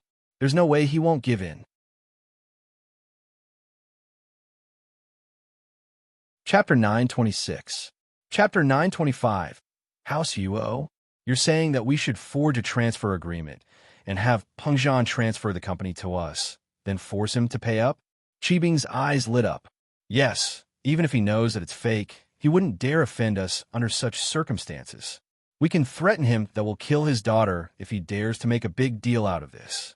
I'm sure he won't resist. Gubong nodded fiercely. He hated Peng Zhan to the core, and now that there was a chance for revenge, he jumped out without hesitation. What do you guys think? Qibing nodded as he looked at Sihua and Fabai. Master Bing, that's a good idea. We'll have Yaoang come along and scare Peng Zhan. I don't think he'll go back on his word. Sihua nodded. All right, it's decided then. Qibing laughed and sent Gubong off to forge the documents. Yanjing, House Yu's house. Yu Shuixing and Yu Bide sat side by side, while Yu Feng sat beside them. Yu Kuan had woken up by now, and while he was grieving, he told Shuixing and Bide about how he got injured. Although it was Yu Kuan's fault for causing trouble for Lin Yi without a thorough investigation, House Yu wouldn't admit to it even if they felt that they were in the wrong. They blamed everything on Lin Yi. Second brother, you have to help Kuan. Now that we know that it was Lin Yi who did this, we'll be looked down upon by the other houses if we don't do anything. Bide's heart was filled with hatred. Lin Yi had destroyed his son, destroyed his hope. Bide's strength was basically stuck at his current level for the rest of his life, and he had placed all his hopes on his son. He didn't think that his son would become a cripple. How could he take this lying down? According to what Kuan said, that Lin Yi is only a mystic early phase. Killing him would be a piece of cake. Shuixing said, but what background does this Lin Yi have? He's already at the early phase of the mystic class at such a young age. That's rare even among the children of noble houses. Don't tell me he came out from some hidden house to train? Oh, Yu Bide listened to Yu Shuixing's analysis and was shocked. Before, he was only thinking about revenge and forgot about Lin Yi's background. Now that Yu Shuaixing reminded him, he was worried. If Lin Yi really was from a hidden house, then House Yu would be stirring up a hornet's nest if they went after him. But little Kuan's revenge. Yu sighed sadly. Lin Yi's background is just a guess. It hasn't been confirmed yet, so we can be patient. Shuaixing said, let's stick to our original plan and send Lin Feng to investigate Lin Yi's background. It's not too late to make a decision after we see what his background is. That's the only way. Yu Bai nodded unwillingly. If we can't touch Lin, why don't we touch that Pingzhan? If it weren't for his daughter, Meng Yao, asking Lin Yi to kill Kuan, Kuan wouldn't have ended up like this. They couldn't touch Lin Yi for now, but Yu Bai still had some anger he hadn't vented yet. So, he shifted his hatred to Pingzhan and that little bitch Meng Yao. As far as he was concerned, Lin Yi was the murderer, but Meng Yao was the mastermind. He couldn't let her go. According to the current situation, Lin Yi is Pengzhan's bodyguard. He's in charge of protecting them. If we touch Pingzhan or Meng Yao, Lin Yi will definitely stand up and help them. We'll become enemies with Lin Yi, and that's not in line with our plan. Shuaixing hesitated and shook his head. Before we figure out Lin Yi's background, we shouldn't make enemies with him. If we touch Pingzhan and Lin Yi really jumps out, House Yu's position will be in an awkward position. We'll be stuck in a dilemma. If we take a step forward, we'll lose House Yu's benefits. But if we take a step back, it'll be embarrassing. That's true. Man, I didn't think that it'd be so troublesome to touch a little Lin Yi. Yu Bai sighed. As they were talking, Yu Feng's phone rang. He glanced at the number and picked it up. Yu Shuaixing and Yu Bai usually didn't pick up their phones during a meeting. They rarely brought their phones with them, so someone would call Yu Feng if there was an emergency. For Yu Feng to pick up the phone in the middle of a meeting, it must be someone from within House Yu. Hello. Haitian bro, what's up? Father and third uncle are in a meeting, Yu Feng said. He wouldn't have picked up the call if it wasn't from Yu Haitian, but Yu Haitian was in charge of House Yu's external business and information system. He must have something to say to Yu Feng at this time. It's like this, there's news from Songshan. Pengzhan's bodyguard, Li Fu, has been heavily injured, and we don't know if he's dead or alive. On the other hand, Lin Yi has lost all his strength, and Xiao family has gone to find trouble with Pengzhan. Zhao Qibing seems to be making a move as well. Haitian said he was told to keep an eye on Lin Yi and related people in Songshan. Oh, what happened?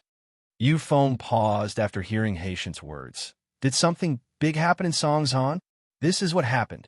Yu Haitian told Yu Feng the details of how Zhan Yingjun kidnapped Meng Yao. I understand. I'll report it to father and third uncle right now. Yu Feng was overjoyed when he heard the news. This news solved all of House Yu's worries and worries. Yu Feng did not dare to waste any time. He immediately told his father and third uncle everything that Yu Haitian had said. This is a godsend. Shuaixing's eyes brightened as he tapped on the tea table in front of him, thinking of a plan. Yeah, Lin Yi's kung fu is crippled now. It's the best time to deal with him. Yu Feng nodded excitedly. Now that I'm there, I can kill Lin Yi without any pressure. Childish. Shuaixing glared at his son. Although Lin Yi's kung fu is crippled, we still don't know if Lin Yi has any background. How can we act rashly? Chapter 927. Step by step, sometimes some things have bottoms. If you don't touch that bottom line, you won't see the results. Shuaixing looked at his son, his tone serious. If Lin Yi is from a hidden house, then he's in the common world for training. Otherwise, do you think it's possible for an early-phase mystic to be a follower of a rich merchant? If it were a 40 or 50-year-old man with no potential to break through, or a physical practitioner who's trained to the limit, it'd be possible for him to become a bodyguard for rich people. He's not even 20 yet. His future is limitless. Becoming a bodyguard? Do you believe me? Yeah, I wouldn't become a bodyguard no matter how much money you give me, unless it's training. Yu Feng nodded after hearing his father's words, sighing. I still don't have enough experience. I don't understand this logic. But your third uncle and I, at our age, if we don't have any hope of breaking through, we might become bodyguards for some rich people when House Yu is in dire straits. Even so, we wouldn't let you be a bodyguard no matter what, because you're the hope of House Yu's future, Shueishing said. So, Lin Yi's predicament right now might be a test and trial from the power behind him. As the saying goes, when the heavens are about to bestow a great responsibility upon a man, they must first torture his will, tire his bones, starve his skin, empty his body, and mess up his actions. That's why we have to be patient and do what we can't do. This is also a form of training and training. Then, Father, what do you mean by a heaven-sent opportunity? Yufeng was a little puzzled. If his father didn't approve of making a move against Lin Yi, then why did he say that it was a heaven-sent opportunity? We can't touch Lin Yi, but we can touch Pingzhan. Shueishing smiled. Oh, brother, didn't you say that if we touch Pingzhan, we'll become enemies with Lin Yi?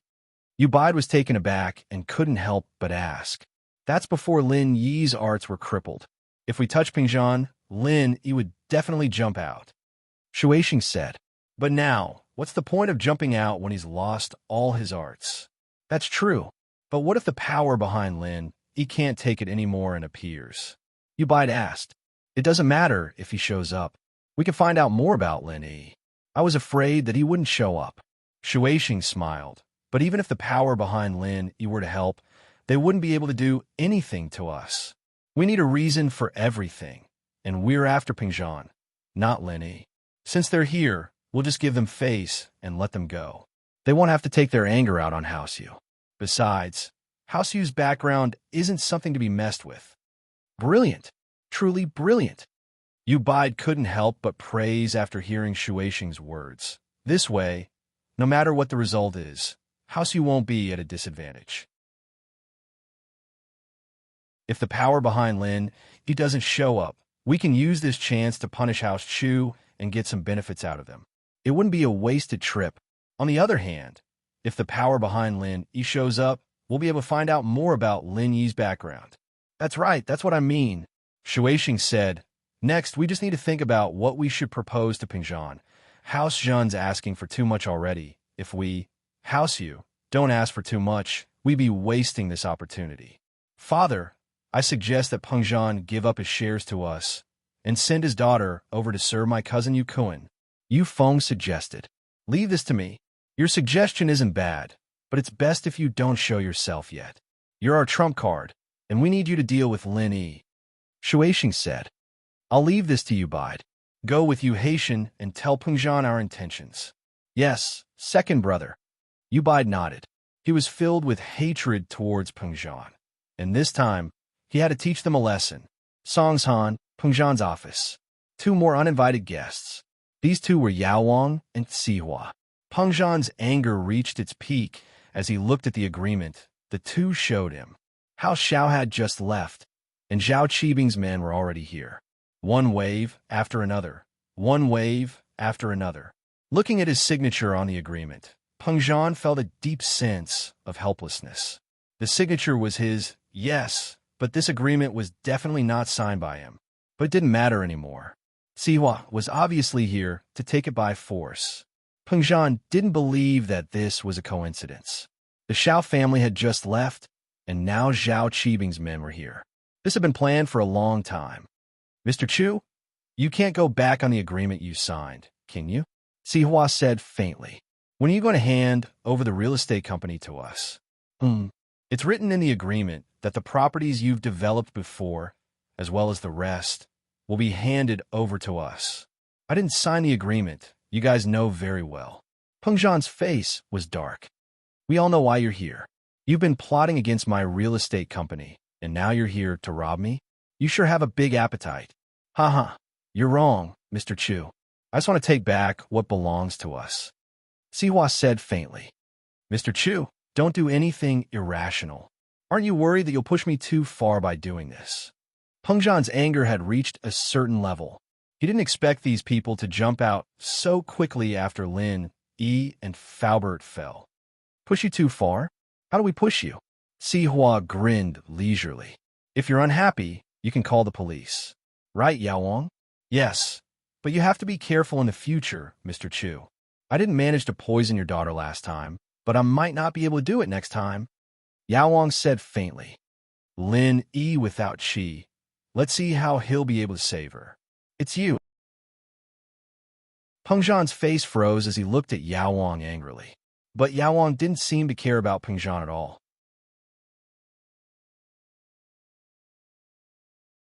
Chapter 928. Chapter 927. Warning. Right, I forgot to tell you, other than being an expert in poisoning, I'm also a mystic-class spiritual practitioner. Yao Wang said faintly as he looked at Peng Zhan, his tone filled with warning. Give me an answer in 2 days. Sihua and Yao Wang stood up and walked out of the office, as if they had Peng Zhan in their grasp. In fact, Sihua did indeed have Peng Zhan in his grasp. From Peng Zhan's attitude today, it was clear that he didn't dare say anything. This was completely different from the past. Last time, he came to Peng Zhan's office after Lin Yi was injured, but Peng Zhan was incomparably calm, sending him away with a few words. Although Lin Yi was injured, his strength was still there, so Peng Zhan had something to rely on. But this time was different. Without Lin Yi's help, Peng Zhan had become a fat sheep waiting to be slaughtered. Peng Zhan sighed dejectedly as he watched the two leave. He was so useless, unable to fight back at all against the threats of these forces. Facing enemies that couldn't be dealt with using normal methods, Peng Zhan felt a deep sense of helplessness. Of course, he knew that he was unlucky. There were so many billionaires out there, and none of them were targeted by these noble houses. But he had to be the one. Peng Zhan finally understood that he was just a businessman. It was impossible for him to go against these powerful, noble houses. Without a powerful trump card, he wouldn't be able to go against them. It seemed that he wasn't a qualified businessman yet. As a businessman, he had to know when to give, and when to give, and when to give, and when to give, and when to others. Peng Zhan had taken over Peng Zhan Industries from his father's hands, and it had been a smooth sailing without much trouble, until Jean Gubong wanted to take over the company, and Peng Zhan had gone down the wrong path. If it wasn't for Lin Yi, Peng Zhan's best option would have been a compromise with Sihua and split the real estate company, selling it to Zhao Qibing at a low price to protect his own company. Sometimes, compromising was necessary when doing business. If you didn't know when to give and when to offend people you shouldn't have offended, you'd be doomed. But Peng Zhan had chosen to let Lin Yi join him forcefully, and this was the beginning of the clash with Zhao Qibing. If Lin Yi could stay by Peng Zhan's side, naturally, he would be able to protect Peng Zhan Industries. But if something were to happen to Lin Yi, it would attract Qibing's retaliation. Peng Zhan finally understood this reason. He seemed to be very strong before, but it wasn't wise at all. At Xu Amin's house, Lin Yi couldn't help but shake his head after ending the call with Peng Zhan. House Zhao's sudden appearance had caught him off guard, but there was nothing he could do about it. No matter what, he was still employed by Peng Zhan before he left, and he could only place his hopes on the new master Peng Zhan had hired. Boss, what's wrong? Did you run into some trouble? Fatty Lai saw Lin Yi frowning, as if he had run into some kind of trouble. It's nothing. Lin Yi smiled bitterly. He couldn't even protect himself now. What else could he do? Phew! Lin Yi took a deep breath. Today, everything his enemies had done to him, he'd return it back double in the future. Grandpa Guan, Fatty Lai, I'm leaving. This time, I'm here to say goodbye. Lin Yi suppressed the thoughts of revenge in his heart and said calmly to the two before turning to Kong Xiaobo. I'll leave Xiaobo in your care from now on. Boss, you're leaving? Why are you leaving? Fatty Lai jumped up from the sofa. He thought that Lin Yi had called him over to discuss the new product launch next month, but he didn't expect Lin Yi to say goodbye. Yeah, I'm injured, and I've lost all my strength. There are a lot of enemies here. Lin Yi briefly explained the situation to Guan Xuamin, Fatty Lai, and Kong Xiaobo. Guan Xian, on the other hand, was making tea for them. She just walked in with a tray when Lin Yi announced that he was leaving. She froze, dropping the tray in her hands onto the floor, shattering the teacups, and spilling the tea all over the floor. I'm sorry. Guan Xian realized that she'd lost her composure and quickly bent down to pick up the broken pieces. She was extremely disappointed. Was Lin Yi leaving? Why was he leaving so soon? Between them, it hadn't even started, and it was already over. Guan Xian's mind was a complete blank, her heart a mess. Her tender hand was cut by the teacup shards on the ground, fresh blood gushing out. The pain brought Guan Xian back to her senses. Xian, are you okay? Why were you so careless? Guan Shuamin saw that his granddaughter's hand was bleeding, and he asked nervously, "It's nothing, just a flesh wound. I accidentally touched the broken pieces," Guan Xian said, a little embarrassed. She bandaged other people's wounds every day, so she wasn't afraid of blood. She didn't mind that she was bleeding, and she just wanted to bandage it herself. "Fatty Lai, give her a bottle of injury medicine. I saw that you brought a lot of samples today," Lin Yi said to Fatty Lai. "Yes, boss." Fatty Lai's face was full of sorrow at the thought of Lin Yi leaving, but the more he thought about it, the sadder he felt. Finally, he couldn't hold back his tears, and he started to cry. "Huh? Fatty Lai?" Lin Yi didn't know whether to laugh or cry at Fatty Lai's reaction. "Guan Xian's hand is cut. Why are you crying?" "I'm sad, boss." "Are you really leaving?" Fatty Lai wiped his tears as he went to get the injury medicine for Guan Xian. He still had to listen to Lin Yi, and even if he was sad, he still had to get the medicine first. Fatty Lai thought that Lin Yi wanted to talk to him about the product launch next month, so he brought some samples of the injury medicine. Now it was time to put them to good use. "It's not like I won't come. I'm just going there to seek refuge, and I'll come back when I recover," Lin Yi said. "It won't affect your medical company."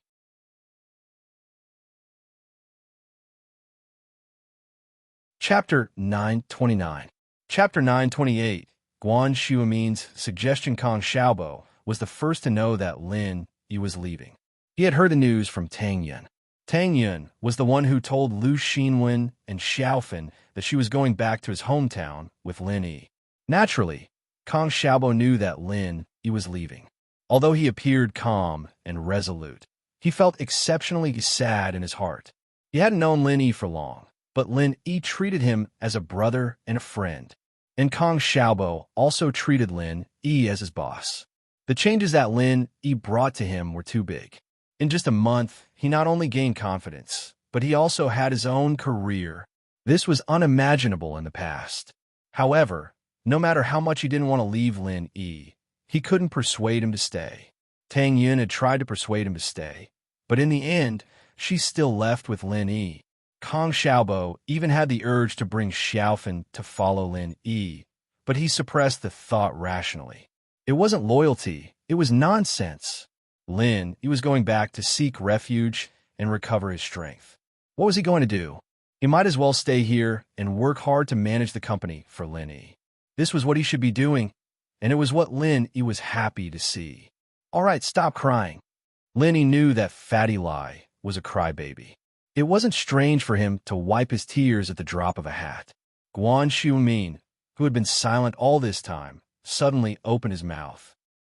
Actually, if you don't want to leave, I have an idea." "Don't want to leave? What idea?" Lin Yi was startled as he looked at Guan Shuamin. "What do you think of Xin?" Guan Shuamin pondered for a while and suddenly asked. "Quack." Lin Yi's eyes went wide at the words.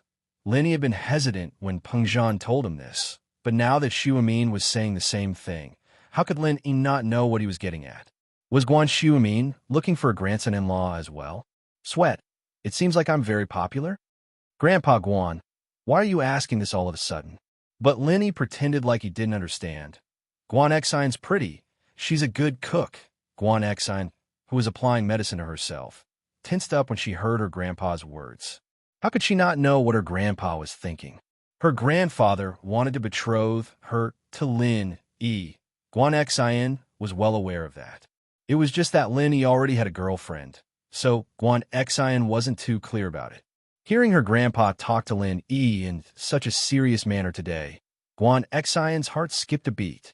Guan Xian didn't have high hopes, but she felt that quietly liking someone was also a very happy thing. She didn't have to go for it, as long as she could be by his side and watch him. But even so, Guan Xian really wanted to know what Lin Yi's attitude towards her was. And so, Guan Xian pretended to apply medicine, but her ears perked up as she listened to Lin Yi's answer. When she heard Lin Yi's evaluation of her, her heart felt as sweet as honey. Wasn't Lin Yi talking about the best candidate for a good wife and mother? Guan Xian's breathing quickened and her face reddened. Did he like her? Haha. If that's the case, then how about I betroth her to you? Guan Shuimin laughed. If you become my grandson-in-law, then you'll be my disciple in medicine. Although you don't need me to teach you, with my name, your enemies won't bother you anymore. I'm just a scholar, but the noble houses and some of the nobles in Yanjing will still give me some face. With me here, no one will dare to touch you. Guan Shuimin wasn't boasting. Lin Yi naturally knew that if he agreed, Zhao Qibing wouldn't dare to openly make an enemy out of Guan Shuimin, no matter how angry he would be. After all, Guan Shuimin had the support of many noble houses and nobles. Guan Shuimin was a famous medical expert in the country, and many people had been treated by him. It could be said that Guan Shuimin's network was very wide. Lin Yi didn't know how to answer at that moment. After all, Guan Xian was sitting right next to him. If Lin Yi rejected directly, it would definitely hurt Guan Xian's feelings, and that wasn't something Lin Yi wanted to see. However, Lin Yi had a good impression of Guan Xian, but it wasn't to the point where he wanted to protect her in the Guan house. I'll go make some tea, you guys talk. Guan Xian didn't think that her grandfather would say it out so directly, and in front of her at that. How could she say it out loud? And so, Guan Xian subconsciously wanted to hide. She found an excuse, stood up, and stumbled to the kitchen. Lin Yi was about to tactfully answer Guan Shuimin's suggestion when the door of the villa opened. Guan Xiaoxiang walked in with a dark face and said unhappily, "Dad, what are you thinking? How can you just marry Xian to someone? And in a dangerous situation? Plus, Xian is already married to someone else. Even if you want to break off the engagement, you should talk to the person first. Why are you acting on your own now?" Guan Xiaoxiang had been hiding in front of the villa for a long time, and when he heard that his father was going to marry his daughter to this young man named Lin Yi, he couldn't take it anymore. He pushed the door open and rushed in, not to mention that Guan Xiaoxiang didn't have a good impression of Lin Yi to begin with. And now that Lin Yi had gotten himself into trouble outside and wanted to use this method to escape, how could he agree to it? What if Guan Xian was in danger? Guan Xiaoxiang, do you have any manners? Can't you see I'm in the middle of a discussion? Get out, get out. Guan Shuimin didn't expect his son to barge in at this time and say such things that he couldn't get out of the situation. Guan Shuimin's temper flared up. He usually didn't get angry, but now he was angry. He pointed at Guan Xiaoxiang and wanted to kick him out. I can leave, but I'm afraid that you'll be tricked. It's fine if your reputation is tricked, but I don't want my daughter to be dragged into this. Guan Xiaoxiang humphed and pulled Guan Xian out. Guan Xian didn't know what to do. She didn't think that her father and grandfather would clash so fiercely. She didn't know what to say. Grandpa Guan, I'll be leaving first. Anyway, I'll leave the medical company to you and Fatty Lai. Lin Yi shrugged self-deprecatingly as he stood up. He didn't need to say anything else under these circumstances, and there was no way he could get involved in Xu Amin's family conflict. He might as well take his leave. Chapter 9:30. Another uninvited guest. Fu. Lin Yi breathed out in relief after exiting Xu Amin's villa. Guan Xiaoxiang's sudden intrusion had solved a problem for Lin Yi. Otherwise, Lin Yi wouldn't know how to answer him. Although Lin Yi was reluctant to part with Guan Xian, this girl had left a deep impression in Lin Yi's heart. Lin Yi couldn't stay. He had to find a way to recover his strength. Xu Amin's words were right. He may have lost his strength, but he still had his medical skills. It was possible for him to gain some status, but he still believed that medical skills were only a support. Only strength was the capital. What Pingzhan didn't expect was that two uninvited guests came to the company that evening just as he was about to get off work. Most of the employees had left after work, but Pingzhan didn't leave. He gritted his teeth and made a difficult decision. He would satisfy the Xiao families and Zhao Qibing's requests. He couldn't satisfy the Xiao family's requests completely, but he could give them the Pengzhan Business Building and Pengzhan Business Hotel. As for the 200 million, Peng Zhan wasn't prepared to give it to them. He was a smart businessman, and from the Xiao family's tone, he could tell that the 200 million was negotiable. Zhao Qibing, on the other hand, couldn't bargain with him. He asked for a branch company, and it was one of the most valuable branch companies. The real estate company itself wasn't worth much, but the few pieces of land in the company's hands were priceless. There was no lack of luxurious villas in the last piece of land, and one of them was worth tens of millions. But Peng Zhan knew that this was what they wanted, and he had to give it to them. Peng Zhan's only hope was that after he satisfied the Xiao family and Zhao Qibing, the Xiao family and Zhao Qibing wouldn't bother him anymore. Peng Zhan Industries didn't have much assets left, but it was enough to maintain its operations. But just as Peng Zhan made the decision, the door to his office was pushed open. Peng Zhan was already used to people barging in today, from Wei Zhizuan to the Xiao family, to Cihua and Yaowang, and now 2 more. Yu Haitian? Peng Zhan recognized one of them, Yu Haitian. He knew that he was the person in charge of House Yu's business in Yanjing, but he didn't know the middle-aged man beside him. Not bad, Chairman Xu. You actually recognize me. Yu Haitian laughed, but his expression was one of arrogance. He may be a businessman, but managing the business for House Yu was something Peng Zhan couldn't compare to. Peng Zhan's face darkened. Those who came didn't have good intentions, and now that House Yu suddenly barged in, Peng Zhan had a bad feeling. Could it be that they were here for trouble as well? Peng Zhan couldn't be blamed for guessing this way. After all, there were 2 groups of people here today, and back in the villa, Lin Yi had clashed with House Yu's Yukuan because of General Wei Wu, even injuring him. House Yu's purpose for coming here was self-evident. I didn't know that Mr. Yu was here. Peng Zhan didn't finish before the middle-aged man beside Yu Haitian interrupted him. You're Peng Zhan? How dare you? You gave birth to a lowly daughter who actually let someone injure my son. Yu Bide was here for trouble, and with the pain he felt for his son, he couldn't take it anymore. He exploded the moment he saw Peng Zhan. If it weren't for House Yu's benefit, Yu Bide would have slapped Peng Zhan to death, and then go after his daughter and Lin Yi. Peng Zhan's heart tightened. As expected, they were here for trouble, and it was for that matter. That's right, I'm Peng Zhan. I wonder if Mr. Yu has anything to teach me? Peng Zhan smiled bitterly, knowing that he couldn't escape today. Teach me? Oomph. My son is crippled now. A cripple who can't even get up from his bed. What do you think I have to teach you? Yu Bide raged. Even if I kill your entire family, it won't be enough to appease the anger in my heart. Third uncle, please calm down. We're honest businessmen. We can't kill each other. Yu Haitian smiled. Plus, we're here to talk about compensation, Mr. Peng Zhan. Of course, if you can't compensate us, we can still kill their entire family. Anger. Peng Zhan was shaking with anger. Yu Haitian's words sounded nice, but it was full of threats. If he couldn't compensate them, he would kill his entire family? Wasn't this too much?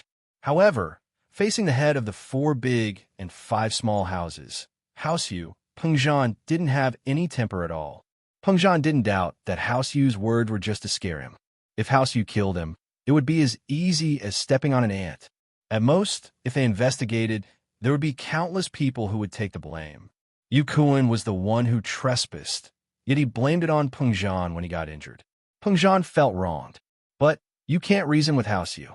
With House Yu's current attitude, it was obvious that they were here to cause trouble. You tried to reason with them, but they acted like gangsters, and you didn't have any temper at all. That's true. Yu Bai nodded. Haitian, you should speak. Tell him our conditions. If he doesn't agree, I'll kill his entire family. Mr. Peng Zhan, my third uncle has a short temper, and Kuan is his only son, so please don't mind him. Haitian smiled. As long as you fulfill House Yu's conditions, he won't kill your entire family. Peng Zhan's face turned purple. He had never felt so wrong before, and he couldn't fight back at all. No matter what Haitian said, he couldn't do anything because they weren't on equal footing. He was the one being bullied. What conditions? Peng Zhan took a deep breath and asked. From the Xiao family, to Zhao Qibing, to House Yu, all of them were powerful existences, and none of them were people Peng Zhan could mess with. Pengzhan didn't know if there would be more powerful people coming after him, but he couldn't deal with these people anymore. Let your daughter marry cousin Yu Kuan as a concubine, and your Pengzhan Industries will be given a House Yu as a dowry. Yu Haitian stated House Yu's conditions word by word. What?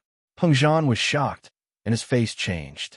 House Yu's conditions exceeded the Xiao family and Zhao Qibing's. It was unbelievable. House Yu, you've gone too far. How could Pengzhan agree to such conditions?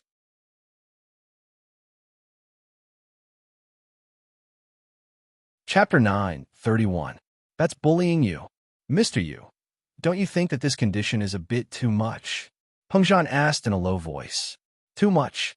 In our dictionary, we've never heard of the word too much. Yu Bide laughed and slammed his palm on the stone tea table in front of him. Immediately, the hard natural stone shattered into pieces, and shards flew everywhere. Some of the shards flew directly onto Pengzhan's face, scratching his skin. Pengzhan stood there, his expression indescribably sad. House Chu's crisis had come, but he didn't have a plan to deal with it. The second condition, I can agree to it. I'll transfer all the shares to you, but the first condition, Yao Yao can't marry into your House Yu. Pengzhan hesitated and finally made this decision. He could lose the company, but he couldn't lose Yao Yao. Marry into House Yu as a concubine? Yao Yao would suffer a lot in the future. How could he ruin her happiness? Besides, it was her choice who she married. Why would he interfere? House Yu's words are like spilled water. How can we take them back? Haitian said coldly. Pengzhan, you need to understand that we're not bargaining with you. We're giving you a choice. Either your whole family dies, or you marry your daughter and pay the price. Make your choice. Don't go too far. Pengzhan gritted his teeth, his eyes shooting out flames of anger.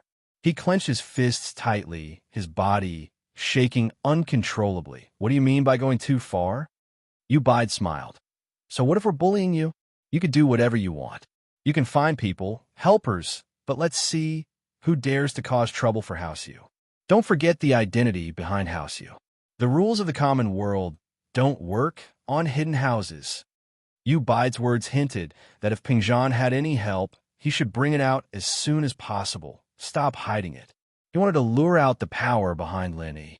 Of course, if Lin Yi didn't come out to help, it meant that Lin Yi didn't have any power behind him, and House Yu would be able to do whatever they wanted. You guys. Pengzhan felt a sharp pain in his chest. He held his chest as he breathed heavily. He didn't think that House Yu wouldn't even talk about conditions, asking for everything. One had to know that Pengzhan had already compromised, but they were still pushing. By the way, isn't your daughter's bodyguard very powerful? It's fine if she doesn't want to marry, as long as she shows some of her strength. I'll let her go. Yu Bide was afraid that Pengzhan wouldn't remember the strength behind Lin Yi, so he reminded him. Pengzhan was speechless. He didn't understand what Yu Bide meant. He thought that Yu Bide knew that Lin Yi had lost all his strength and was purposely making sarcastic remarks. Otherwise, if Lin Yi hadn't lost his strength, how would they have dared to come to him together? Think about it yourself. Give us an answer in 2 days. You only have 2 days. With that, Yu Bide left Pengzhan's office with Yu Haitian. Pengzhan sat on the floor helplessly as he watched the two leave. He didn't know what to do, how to do it. House Chu was already in trouble, but who could he blame? Pengzhan couldn't do anything even if he regretted it. If it weren't for his benevolence back then, causing Gubong to have thoughts of betrayal and join forces with Qibing, this wouldn't have happened today. The greed of humans was limitless, especially for people like Jin Gubong and Zhao Qibing. As long as their greed grew, it would grow endlessly. Although they gave up temporarily because of Lin Yi's appearance. Once Lin Yi lost his strength, these greedy people would come to him again. And now, not only was he in bigger trouble, but he also made some enemies for Lin Yi. Otherwise, Lin Yi wouldn't have to go back to his hometown to hide. Although it wasn't entirely because of him that Lin Yi became enemies with these people, if it wasn't because of him, Lin Yi wouldn't even be able to get in touch with these people, let alone become enemies with them. These 2 days, Jiang Wen felt that his kidney was in pain, and he often peed blood. So he went to the hospital for a checkup, and the results shocked him. Young man, where did you get this kidney? It's rejecting it, and from the indicators, it doesn't match at all. We need to remove it as soon as possible, the doctor said to Jiang Wen with the report. Wah! Jiang Wen froze. That's impossible. This kidney is mine. I didn't get it changed. How can it reject it? Your own? That can't be right. There are obvious signs of a kidney transplant on your body. Plus, this kidney looks a little different from your other kidney. The doctor couldn't confirm that it was a dog kidney from the x-ray, but he felt that it was different from Jiang Wen's other kidney. After all, people's kidneys were different, and they weren't exactly the same. There were some who looked abnormal. Jiang Wen didn't know how to explain the reason behind it. It'd be troublesome if the doctor got suspicious and called the police. Young man, your kidney really doesn't match, and there are signs of rejection. If this goes on, you won't even be able to keep your life. It's better to remove it as soon as possible, the doctor said seriously. All right, I'll think about it. Jiang Wen frowned. It wasn't easy for him to get his kidney back. How could he remove it now? Wouldn't that be a waste? The first thing Jiang Wen did when he got out of the hospital was to call Pingyang. Zhong Pingyang was celebrating with Xiaofu at home. He made a shushing gesture to Xiaofu when he saw Jiang Wen's call and picked up. Hello? Wen bro, what's up? Pingyang bro, it's big. Jiang Wen said hurriedly, the kidney I got doesn't match. Doesn't match? How is that possible? Isn't that your original kidney? Zhong Pingyang pretended to be surprised, but he was laughing coldly in his heart. It'd be weird if it did match. Unless you were a dog. How could you possibly match a dog's kidney? Yeah, I don't know either, but I just went to the hospital for a checkup, and it really doesn't match, Jiang Wen said. Plus, the doctor wants me to remove it.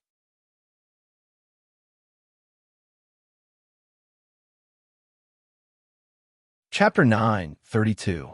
Kidney failure again. It can't be wrong. I do feel uncomfortable. My kidney hurts, and I'm peeing blood. I went to a big hospital for a checkup. Jiang Wen said, is that so? Could it be that the kidney has been in my body for a long time and was assimilated by me? That's why it rejected your body. Pin Liang started bullshitting. He couldn't let Jiang Wen find out. Otherwise, Jiang Wen wouldn't let him go so easily. Oh, what you said is possible. Jiang Wen heard Pin Liang's explanation and understood. Did you take a lot of medicine to prevent the kidney from rejecting your body? Yes, it must be the medicine that changed your kidney. Pin Liang thought that Jiang Wen was quite smart. He didn't even know how to explain it, and he already found a reason for it. Is that so? Then what should I do? Right now, my kidneys are rejecting it. Jiang Wen wanted to cry, but no tears came out. His kidney. How could it be assimilated by Pin Liang just like that? What should he do? He didn't dare to go to a big hospital to find a solution. After all, this matter was a bit strange. If he told the truth, it was hard to guarantee that the doctor wouldn't be suspicious. If the doctor asked him why he transplanted the kidney to someone else and then transplanted it back, how would he explain it? Plus, he took a lot of medicine to prevent the kidney from rejecting it. If the doctor had another solution, he wouldn't have asked him to do the surgery. It wasn't like he couldn't afford it. Your situation is a little special, but I know a miracle doctor. You can go to him. He might have a solution, Pin Liang said after some thought. Oh, miracle doctor? Where? Tell me, I'll go to him, Jiang Wen said quickly. Go to Floating Cloud Bar and find Zhao Yaowang. He's Master Bing's family doctor, and his medical skills are quite good. He's very famous these days. Have you heard of him? Pin Liang said. I've heard of him. The internet seems to be saying that Zhao Yaowang is really good. Jiang Wen nodded. I'll go to him now. Pin Liang hung up the phone and cursed at the idiot before calling Master Bing. Hello. Qibing picked up the phone. He was having a great time listening to Xihua in Yaowang's report. It seemed that Pingzhan was at the end of his rope, and Lin Yi hadn't appeared yet. This meant that all the information was correct, and Lin Yi was crippled. He was now a cripple. Qibing was overjoyed at the thought of owning a real estate company. Master Bing, I'm Zhong Pingliang. Zhong Pingliang said. Oh, it's Liangzi. What's the matter? Under normal circumstances, Zhao Qibing wouldn't talk to Pin Liang directly, but since he was in a good mood today, he didn't get mad at him. Pin Liang, on the other hand, called because of the urgency of the matter. Master Bing, I've introduced a fat sheep to you. You just have to rip him off. Oh, really? That's great. What illness? Qibing's mood brightened when he heard that someone was giving him money again. It's that Jiangwen, the one who got a dog kidney, Pinliang said. He's showing signs of rejection now. Yao Wang will decide how to deal with it. No problem. Xiao Liangzi, I will remember this merit of yours. House Zhong will definitely benefit from it. Qibing said, It's my duty to do things for Master Bing. Why would I need any benefits? Pinliang said hypocritically. After Pinliang hung up the phone, Xiaofu gave him a thumbs up. Liang bro, you're brilliant. Brilliant. This Jiangwen is dead because of you. What a ruthless move, killing without spilling blood. He should be thanking you for tricking him to death. Of course, that's the best way to treat your enemy. Pinliang laughed. Pinliang, am no longer the Pinliang I used to be. What we're doing now is smart.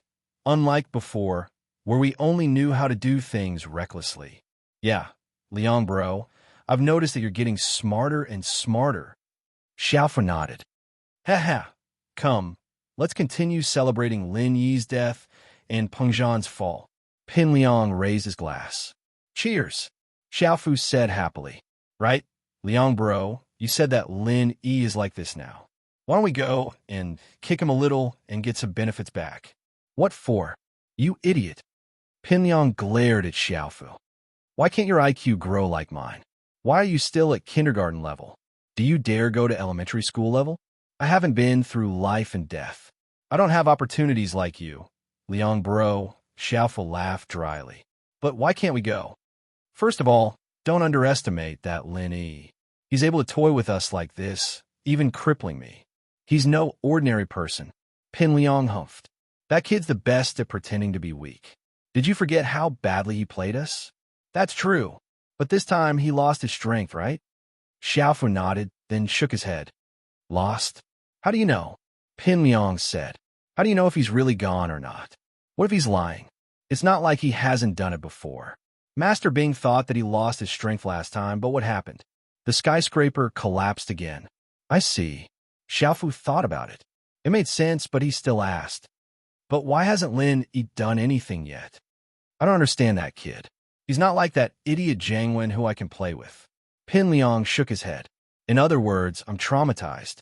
Lin Yi's situation isn't something a normal person can understand. Oh, that's true. Xiaofu nodded. That's the first thing. Is there a second thing? The second thing is, look, the ones fighting for benefits are all people like Xiao family and Master Bing. My old man, as Master Bing's subordinate, would think that we're stealing food from a tiger's mouth. That wouldn't be good, would it? Pinliang said. Liang bro, you've thought of everything. Xiaofu said, impressed. Now's not the time for us to show off. When Zhang Naipeo leaves the mountain, that's when Pinliang, will show off. Pinliang said proudly.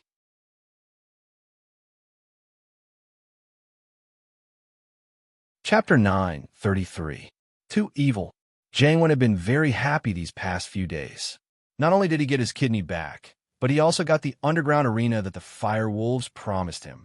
What Jiangwen didn't expect was that the Fire Wolves promised to send him a mystic early-phase physical practitioner, but now they sent him a mystic mid-phase peak physical practitioner. This huge difference in strength surprised Jiangwen beyond words. This was a practitioner who was one level higher than Lin Yi. Of course, Jiangwen didn't know that Lin Yi had lost all his martial arts.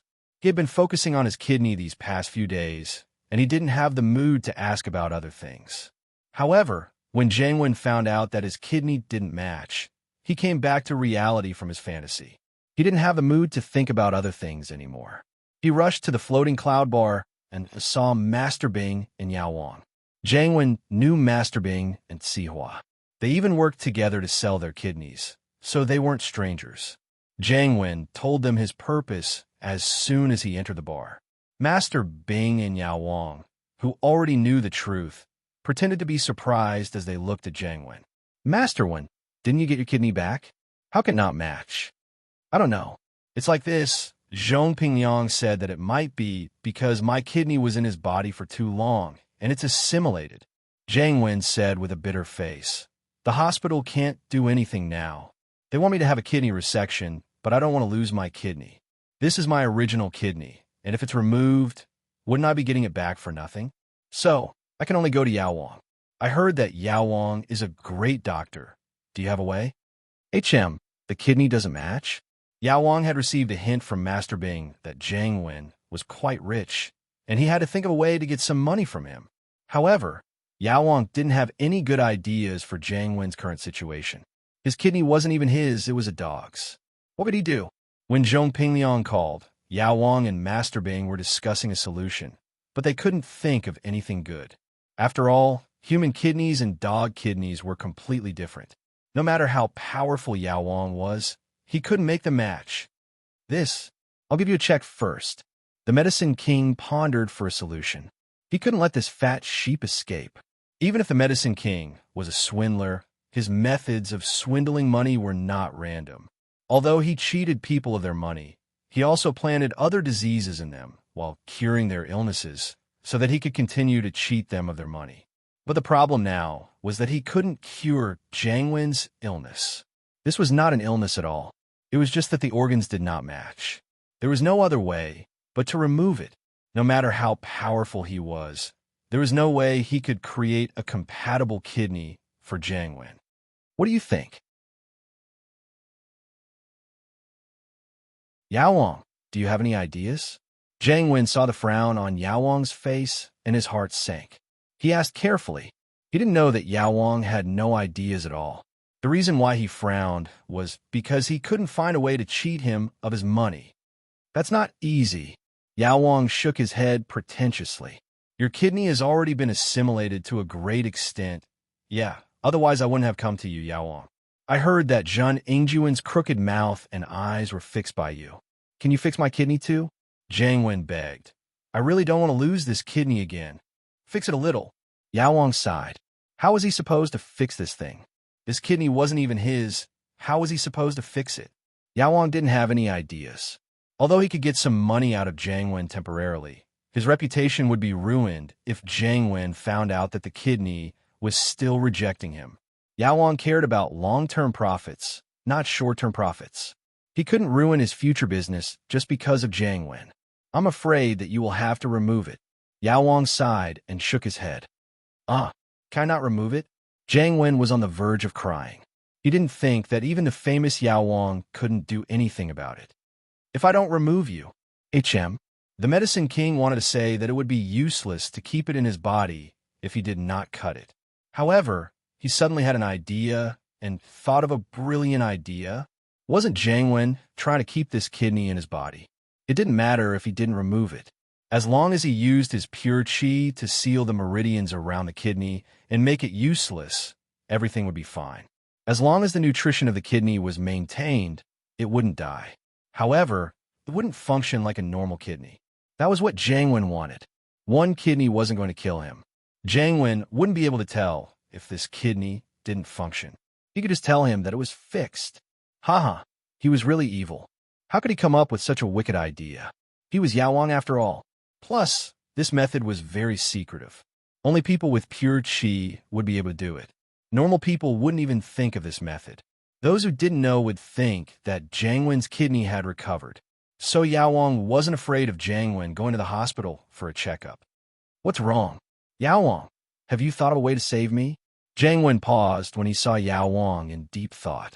It's not that I can't do it, but it's going to cost me a lot of pure qi. I've already used up a lot of it during my treatment. I can't keep using it anymore. I can't make ends meet. Yao Wang shook his head and sighed. You know that I'm a practitioner. Pure qi is very important to me. It's even more important than my life. Practitioners can't do without pure qi. Just like Lin Yi, he's out of pure qi. Isn't he in trouble now? Yao Wang said. Lin Yi? How come Lin? He doesn't have pure qi. Jiang Wen paused. He didn't have the time to think about Lin Yi. He quickly said, Yao Wang, saving a life is better than building a 7-floor pagoda. Please save me. I'm willing to spend any amount of money, as long as you can heal my kidney. I see. Yao Wang didn't say anything. He looked at Master Bing. Yao Wang, Master Wen used to be our partner. We had a good time working together. Now that he's in trouble, we can't just leave him to die, can we? Zhao Qibing tried to smooth things over.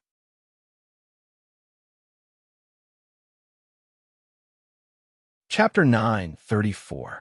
Chapter 9:33. Uninvited guest, how much? Jiang Wen asked quickly. 10 million. Yao Wang rarely asked for less than 10 million. Although this money was used to scam Jiang Wen, it wasn't used to cure his illness. Yao Wang was a black-hearted man. Even if he wanted to scam someone, he wouldn't do it cheap. Fine. Jiang Wen gritted his teeth. He wasn't rich, and most of his money was given a house and the Firewolves. But this time, the Firewolves gave him 20 million to start the underground arena. Taking out 10 million in one go made his heart ache. But for the sake of curing his illness, he'd rather spend it like crazy in the future. He had to spend this 10 million now. All right, I'll do it then. Yao Wang nodded and took out his silver needles. He pretended to poke them into Jiang Wen's body, but in reality, he was secretly using his pure qi to seal the meridians around Jiang Wen's dog kidney. The dog kidney could only absorb nutrients, but it couldn't function as a normal kidney. From now on, Jiang Wen's kidney would live in his body like a parasite. Yao Wang didn't know if this would cause any side effects, but he didn't care. Now that Jiang Wen was cured, it wouldn't have anything to do with him if it happened again in the future. Who knew? He might even be able to collect a huge sum of money from him. Half an hour later, Yao Wang finished his work, sweating profusely. He wiped the sweat off his forehead and said weakly, "It's done.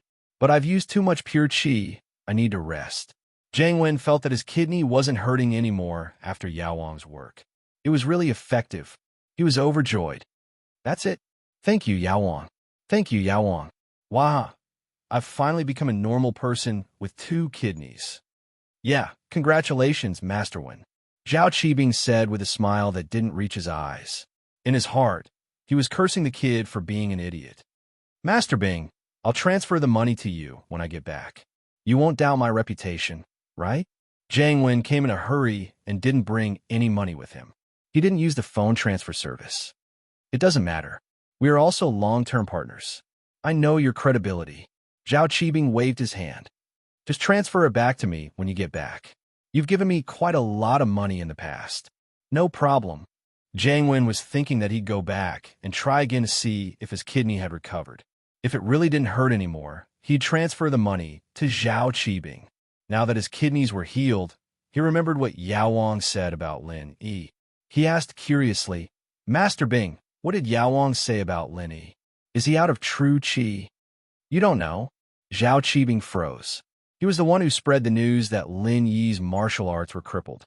Logically speaking, everyone who had a grudge against Lin Yi should have gotten the news. Why didn't Jiang Wen know? "I've been peeing blood from kidney pain these past couple of days, and I'm not in the mood to care about other things, so I'm a little out of touch with the news." Jiang Wen smiled bitterly. "I see." Master Bing nodded. He didn't hide anything and told Jiang Wen about what happened to Lin Yi and House Chu. He even told Jiang Wen about the Xiao family, him, and how's he going to Pengzhan for money. After all, it wasn't a secret. Jiang Wen only needed to ask around when he got back. Plus, Lin Yi was Jiang Wen's enemy. Telling Jiang Wen about this would make him happy and transfer the money to him as soon as possible. "Oh, so you're saying that Pengzhan has nowhere to go?" Jiang Wen asked, surprised. "Of course. This time, House Chu is done for." Zhao Qibing laughed. "But I really didn't think that House Chu would join the fun. They even took all of Pengzhan Industries' shares and made Meng Yao a concubine of House Chu. TSK, that kid from House Chu got lucky." Zhao Qibing didn't think there was anything wrong with House Chu's participation. He was going to take the real estate company anyway. House Chu might be the #1 noble house in the common world, but he didn't dare to disrespect Zhao Qibing. He was leaving Pengzhan Industries, and he was going to give the real estate company to Zhao Qibing. "Oh," Jiang Wen frowned in his heart, but on the surface, he looked regretful. "Man, if the Firewolf supported me, I'd go and get a share. But my case just came out. It's not good for me to be in the limelight. I don't think there's a chance." "Yeah, but you're really unlucky. The whole place was raided by the police. But it's good that you're fine. Where there's life, there's hope." Zhao Qibing naturally didn't know that Jiang Wen was thinking about other things. He thought that Jiang Wen was really sad. Forget it, I'll go first. I'll transfer the money to you when I get back, Jiang Wen said calmly. Take care, Master One. Zhao Qibing pretended to be warm as he said goodbye. Jiang Wen nodded and said goodbye to Zhao Qibing. He left the floating cloud bar. He had more important things to do. Jiang Wen wasn't an idiot. The reason why he was tricked by Pin Liang was because he thought that the kidney belonged to him. He didn't suspect anything else at all. In fact, Jiang Wen was a very cunning person. Yao Wang, did you fix it for him? Zhao Qibing couldn't help but ask after Jiang Wen left. No, Yao Wang quickly took off his jacket. Just like last time, he used his pure energy to make himself sweat. In fact, the amount of pure energy he used on Jiang Wen wasn't even as much as the amount of pure energy he used to make himself look like he was sweating. Then Zhao Qibing paused. I just made his dog kidney lose its function and sealed some of his meridians. Other than absorbing nutrients like a parasite, he can't do anything else, Yao Wang explained. Huh. Zhao Qibing heard Yao Wang's explanation and was overjoyed. That's too mean, too mean. Haha, but I like it. That's right, working for Master Bing. How can you get rich without being mean? Yao Wang said respectfully. Master Bing, I'll go take a shower first. I can't take it anymore, it's so hot. Go, you really are my god of wealth. Ha ha ha. Zhao Qibing laughed happily. His luck was really good recently. Lin, he was done for, and his business was getting bigger and bigger. Once Pingzhan and Lin, he were done for, Songzhan would be Zhao Qibing's world. After leaving the floating cloud bar, Jiang Wen drove to Pengzhan Industries. Jiang Wen was the 5th uninvited guest that came to Pengzhan Industries today.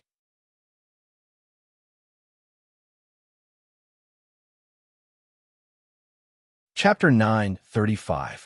Taking advantage. Pengzhan didn't understand when he saw Jiang Wen walk in. Was he here to take advantage of a situation as well? Jiang Wen, what are you doing here? Pengzhan frowned. He didn't seem to have any conflict with Jiang Wen, and his daughter only rejected Jiang Wen's pursuit. Uncle Chu, I'm here to help you, Jiang Wen said humbly, maintaining the attitude of a junior in front of Pengzhan. He was walking a different path, not to force Pengzhan, but to take advantage of the situation. Help me? Help me with what? Pengzhan paused and asked. Uncle Chu, you must be in a lot of trouble right now, right? So many people are looking for you. Xiao family, House Yu, and Zhao Qibing. You must be panicking right now, right? Jiang Wen smiled. Did you come here to make fun of me? Pengzhan was annoyed and didn't want to waste time with Jiang Wen. What do you want? Uncle Chu, don't be so distant. Don't you know who I am?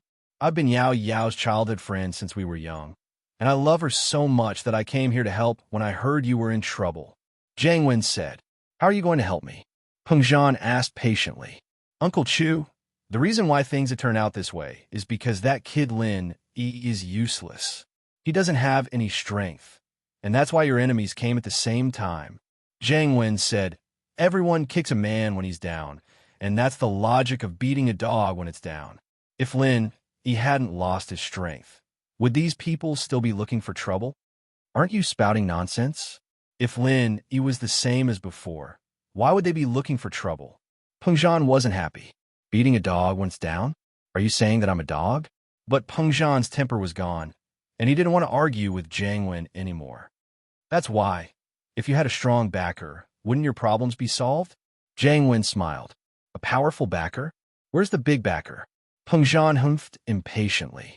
I wouldn't need you to tell me if I had a backer. It's here. Jiang Wen patted his chest disappointedly.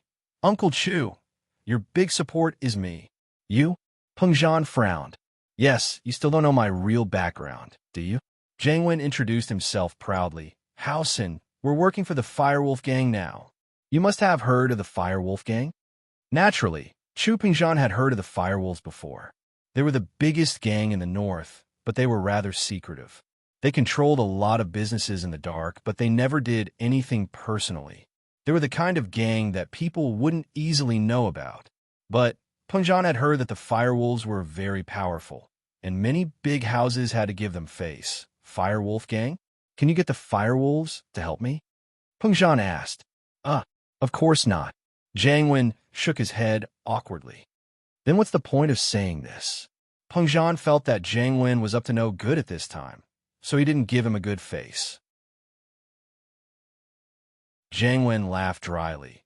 But we can borrow their power. If Yao Yao marries me, then she'll be the daughter-in-law of the Firewolves. When I show up, I believe that the Xiao family, House Yu, and even Zhao Qibing will have to give me face and give up on you. Marry you? Peng Zhan couldn't help but be amused. He finally understood what Jiang Wen was planning. So this was what he was planning, to take advantage of the situation. Yes, Jiang Wen said proudly, I'm not afraid to tell you. Uncle Chu, the Firewolves have sent another master to stay by my side, a physical practitioner at the peak of mid-phase of mystic class. House Zhao's Uncle Pai is only a mid-phase physical practitioner, and House Yu's Bide is only a mystic early-phase spiritual practitioner. Zhao Qibing's Yao Wang is only a mystic early-phase spiritual practitioner as well.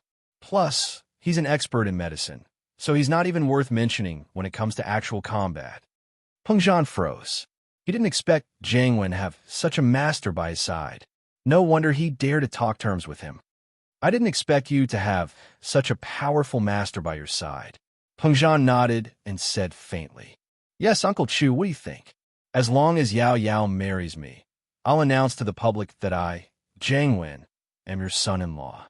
Then, I'll get my mystic mid-phase physical practitioner to come out and intimidate the public. I think no one will dare disrespect me then. Jiang Wen laughed. But I'm afraid that even if I agree, Yao Yao won't.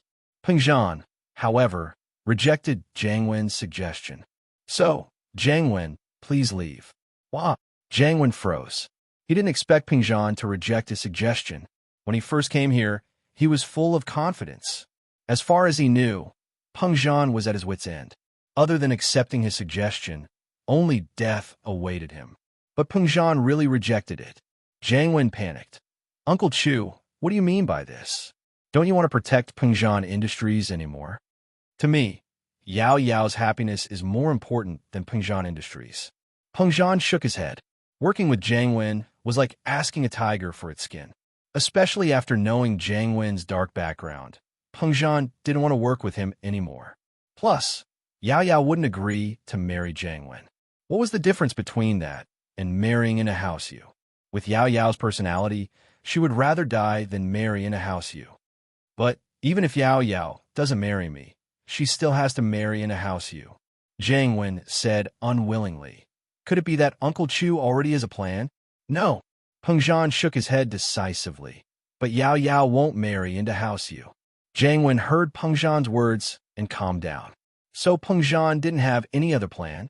So, Peng Zhan's rejection must be because he was still hoping that House Yu didn't push him too far.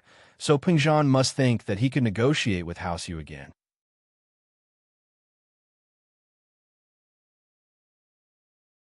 Chapter 9:36. Chapter 9:35. Songs Han O. Peng Zhan replied faintly, his face expressionless. Actually, I do want to help House Chu, but I don't have any grudges with the Xiao family, House Yu, or Master Bing. If I don't have a reason to stand up for them, then it'll be hard for me in the future. So I can only let Yao Yao marry me. No one could say anything about it. It'll be hard on Yao Yao, but the heavens and earth can see my feelings for Yao Yao, and I'll treat her well in the future. Jiang Wen continued after seeing no response from Peng Zhan. Oh, I understand. You can leave now. Peng Zhan nodded and sent Jiang Wen away. Jiang Wen's suggestion wasn't very tempting to Peng Zhan. If Meng Yao liked Jiang Wen, then Peng Zhan would be happy to see it happen. But the problem was that his daughter didn't like Jiang Wen at all. Marrying her to Jiang Wen was the same as harming her. All right, Uncle Chu, think about it and call me anytime. Jiang Wen nodded and left Peng Zhan's office without another word. He understood that no matter what he said, he wouldn't be able to change Peng Zhan's mind so quickly. But Jiang Wen firmly believed that Peng Zhan would call him the moment he couldn't take it anymore. After all, this was Peng Zhan's only choice. It seemed like he had to think of a way to get House Yu to put more pressure on Peng Zhan, and that was the only way Peng Zhan would come to him when he had no other choice. See you out. Pengzhan didn't like Jiangwen taking advantage of others like this, but he couldn't say much about it. After all, Jiangwen wasn't looking for trouble, and Pengzhan was already very thankful. But what should he do now? Pengzhan fell into deep thought, a little lost. Bad news came to Wan'er's ears one after another, but she couldn't do anything about it at all. Although she was powerful and the palace master of the Dark Knight Palace, the Dark Knight Palace was controlled by the Great Elder.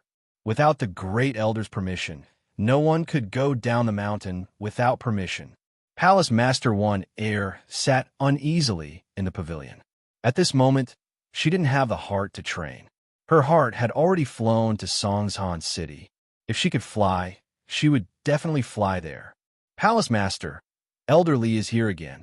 Little Qing looked at the frowning Palace Master and felt very uncomfortable in her heart. However, she was only a little lass. Why did she have to speak? Let him in. Didn't I say that Elderly can come in directly? Wan'er heard that Elderly had come again, and quickly ordered Little Qing. On this day, she had already received several pieces of bad news. She had already asked Elderly to keep an eye on the movements in Songshan City. Who knew if there would be any new news? I hope it's good news. Yes, Little Qing replied somewhat helplessly, but I have already let Elderly directly come in. He was the one who asked me to inform the Palace Lord. Oh, then bring him in quickly. Palace Master Wan'er nodded. Greetings, Palace Master. Elderly walked in under Little Qing's lead and bowed to the Palace Master. Uncle Li, didn't I tell you to come in directly? Palace Master Wan'er asked urgently. How? Is it over there? Miss, the rules can't be broken. I can't let people get hold of me anymore. Elderly smiled bitterly. If I give up this little bit of power in the Dark Shadow Group, then I really won't be able to help you at all. All right, I understand. Uncle Li, you're making me anxious. How are Pengzhan and Yao Yao? Palace Master Wan'er smiled bitterly. It's still bad news. How's you want to find them too? Elderly sighed and shook his head. How's you? Why do they go too? Palace Master Wan'er was shocked. How did Pengzhan offend House Yu? It's not him. Young Master actually didn't offend House Yu. Elderly said. It's Yu Kuan from House Yu. He broke into Mrs. Villa at night and injured Mrs. Pet Dog, General Wei Wu. Miss was furious and asked Lin Yi to kill Yu Kuan. But because of Li Fu, Lin Yi let Yu Kuan go. But Yu Kuan was now a cripple, and so House Yu used this as an excuse to take revenge on you. Why did House Yu break into Yao Yao's villa? What do they want? Palace Master Wan'er was really angry. It's just a common world, House Yu. How dare they touch my daughter? If Grand Elder agrees and recognizes Miss, then House Yu won't dare to touch her. Elderly smiled bitterly. Even the hidden house behind House Yu would have to think twice, not to mention House Yu. Yeah, Palace Master Wan'er sighed. My poor daughter. House Yu went to Lin Yi because Lin Yi has a few pieces of the map of Sky Class Island. Elderly said. Him? He has pieces of the map? Palace Master Wan'er was surprised, but she shook her head. Let's not care about him. What did House Yu say? What do they want? House Yu proposed to let Miss marry them as a concubine and let young Master's company be part of the dowry. Elderly sighed. What? Palace Master Wan'er stood up, shocked and angry. How can they be so shameless? How dare they? If Miss came, they wouldn't dare. Even if I came, House Yu wouldn't dare. But I can't leave the mountain. Elderly said helplessly. The Dark Shadow Group is in charge of gathering information. There are no masters in it, no. I'll go beg Grand Elder. I can't let anything happen to him and Yao Yao. If something happens to them, what's the point of living? Palace Master Wan'er couldn't sit still anymore. If it was really like what Elderly said, then House Chu was finished. Her daughter's life was finished. She couldn't let her daughter's life become a tragedy. She definitely couldn't. Sigh. Elderly sighed. I'll go with Miss. Palace Master Wan'er and Elderly walked quickly to Grand Elder's training area. As soon as they entered, Palace Master Wan'er said seriously, Grand Elder, Wan'er wants to leave the mountain. Leave the mountain? Have you broken through Sky Class? Grand Elder asked faintly, not caring about Palace Master Wan'er's anxious expression at all. No, That's why Juan Air asked Grand Elder to let me leave the mountain. If Juan Air breaks through Sky Class, then I can leave the mountain whenever I want. Palace Master Juan Air said.